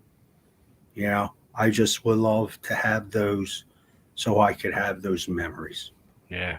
and give them to my granddaughters. Hmm. Hmm. I mean, I guess the TWA ones would be hard if, to duplicate, but I mean, the ECW one should be able to get done. I don't know where to go. Listen, if you do me the You know homework, what? reach I, out I to those people I'll for tell you me, what. please. I'll tell you what. There is. It's so fucking crazy to me, but there's a whole world now of these people that are belt collectors. I mean, major belt collectors, and I've become friends with a few of these people on Facebook. And one day they messaged me. They were like, "Hey, we're like on a Zoom chat. Would you come in and talk ECW with us?" I was like doing nothing. I'm like, all right. So they put me in their chat, and then they start giving me tours of their houses, so they can Wow. show me their belt collections. Johnny, this one guy, he had over $30,000 in belts, and he had a one whole room that was just glass enclosures and wall from fucking ceiling to floor belts. I was like, what? Any one of those belts would mean so much to me. I definitely am interested. And yeah, listen, Johnny Hotbody will give autographs and whatever it takes or whatever they want. I would love to have those titles if you know who to reach out to, Okay. any of that. Please, I definitely would like something. Okay. Yeah, yeah. I didn't get paid anything. I might as well at least have one of the belts, right? Right. Hey. And That's a I good, I wonder where the real ones are. Paulie. If he owned 51% of the company, I'm sure he took the titles when they were there. Not unless Shane Douglas has got one stuck between his ass crack. I don't think was Shane even still there when they closed up shop. I don't even remember. Listen, man. Yeah, man. Yeah. Actually, today I just saw earlier. Today was 2001. So what? 32 years, 22 years ago. Today was the last ECW show. Were they talking about the real ECW or were they talking about the No, the one exchange. that Paulie presented to the Yeah. WWF? You know, I'm No, no, no. telling you right now, listen, The last Paulie owned. Paulie had his hand in the WWE. He was being fed money. He was producing. He had everything already set. He knew where he was going, where he was taking it. Mhm. Yeah. And I listen, man. He did whatever he had to do to make his investment worth something. Yeah. And Hey, I can't fault these guys for what they did and what they made. But you know what? It would have been nice if you gave Johnny a call and a thank you. Hmm.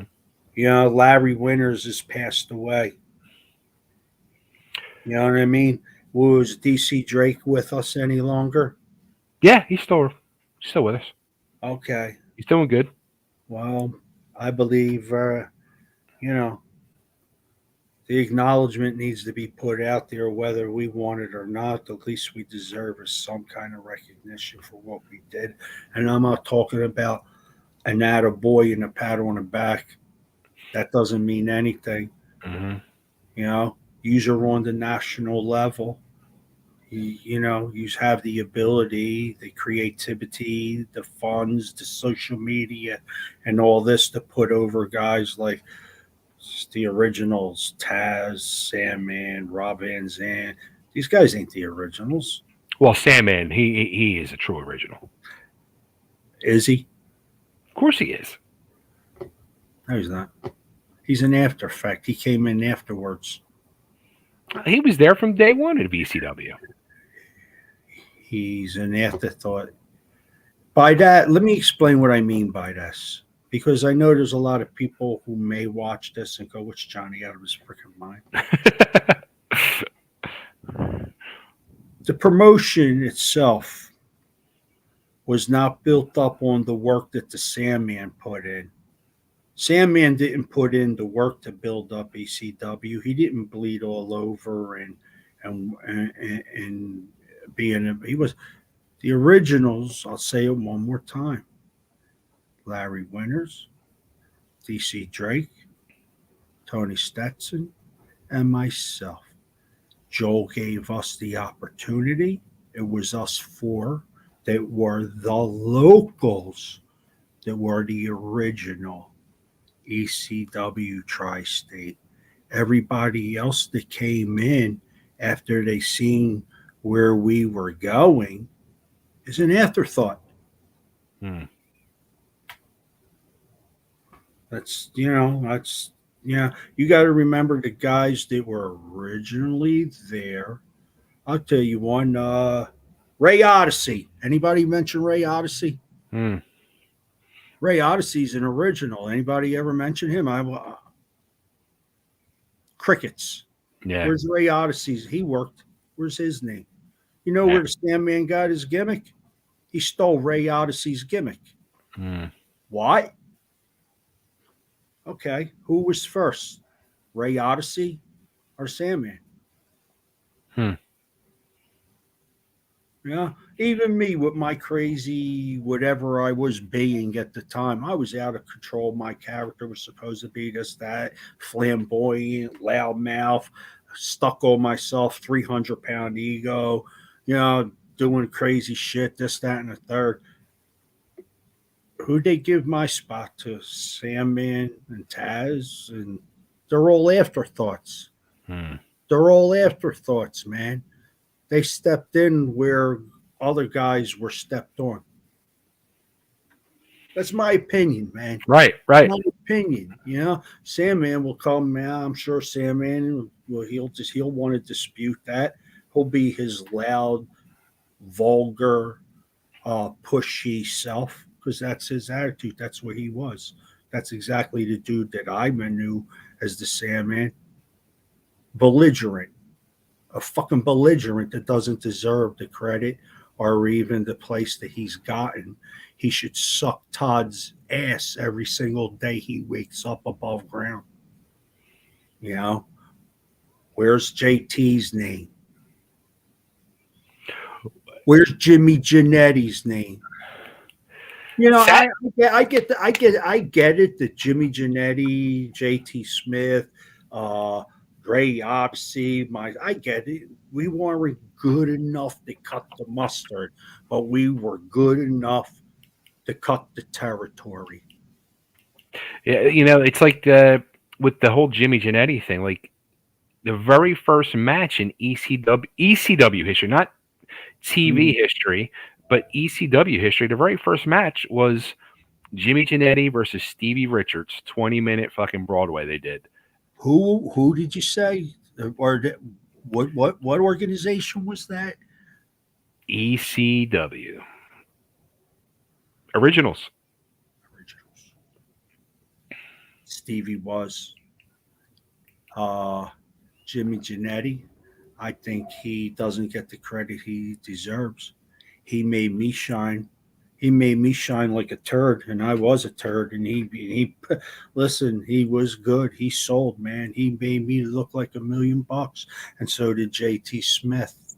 You know, they made me paint that poor kid in the middle of the ring.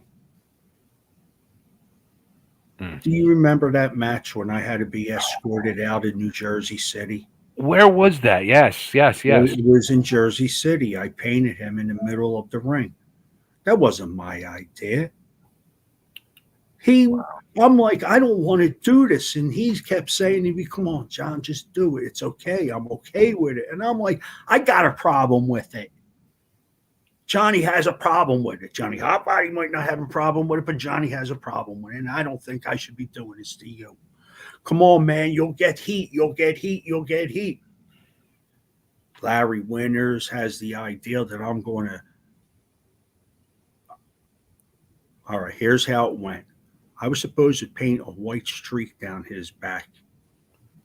All of a sudden, it turned into a yellow streak because Larry Winters was wise enough to stop the promoter from doing the opposite and portray me as a supporter of David Duke.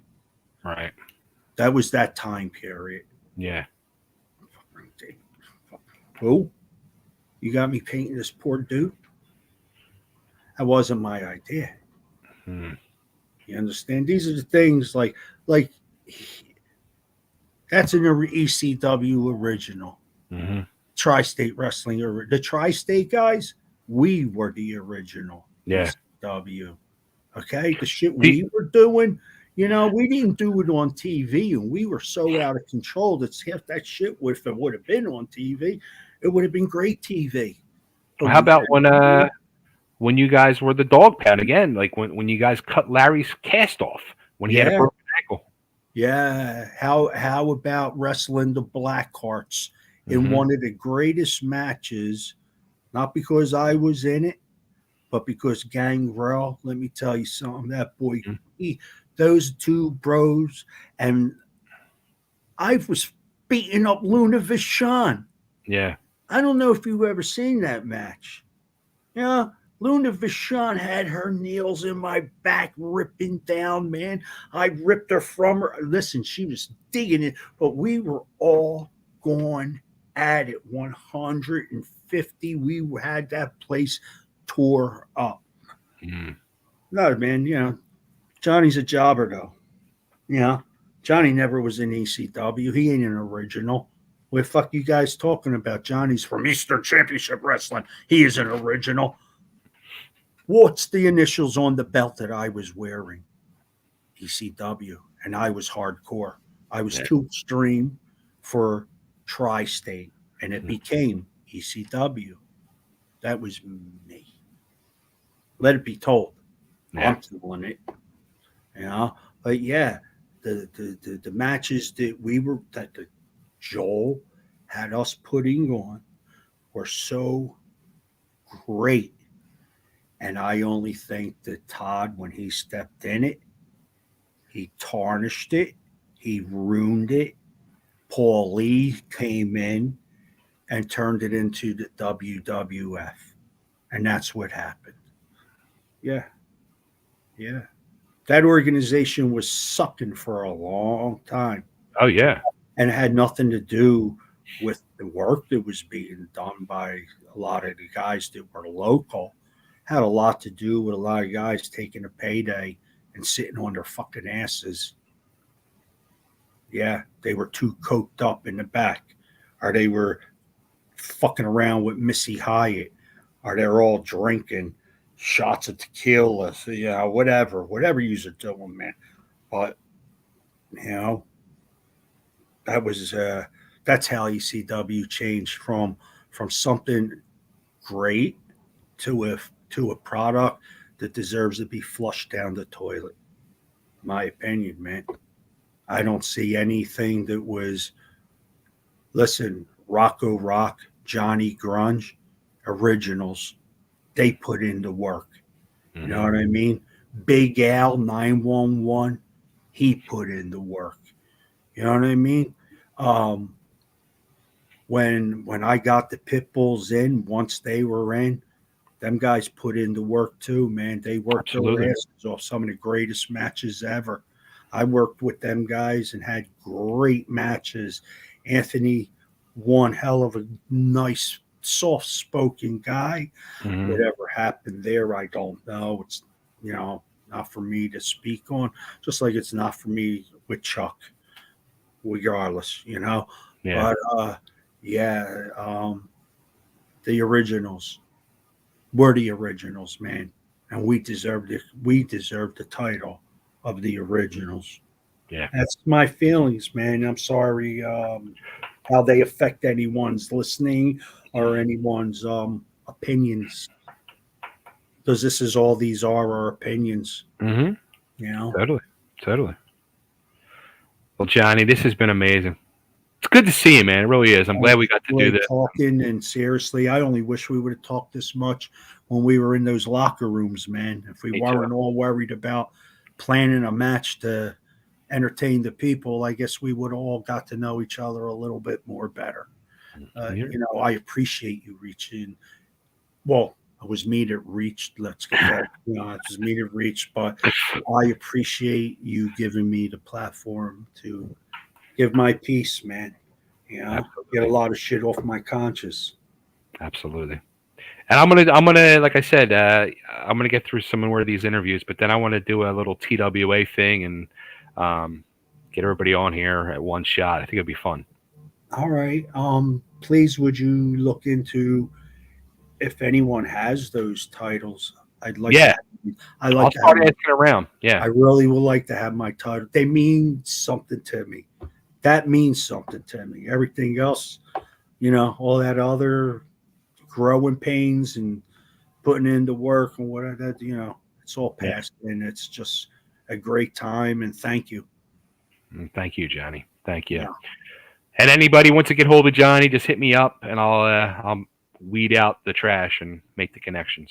Yes, please. Thank you so much. And to everyone out there listening, thank you so much. And to all those people, to all 10 of my fans, thank you for having an interest where I've been for 33 years. For real, Bay, it's been a real, real fun. Yeah. And I'm up for more interviews and anything anyone, you know. Cool. Thank Sounds good. All right, everybody. Thank you. Make sure you go down below, hit the subscribe button, ring the bell, get all the notifications because we're going to be back with a lot more of these interviews and some more ECW TV history. And we're going to have a lot of fun. We're going to revisit with Johnny and plenty more to come. So stay tuned. And Johnny, don't go away. I'm going to end this. I want to talk to you real quick. I'm going to thank you. No problem. Thank you, everyone.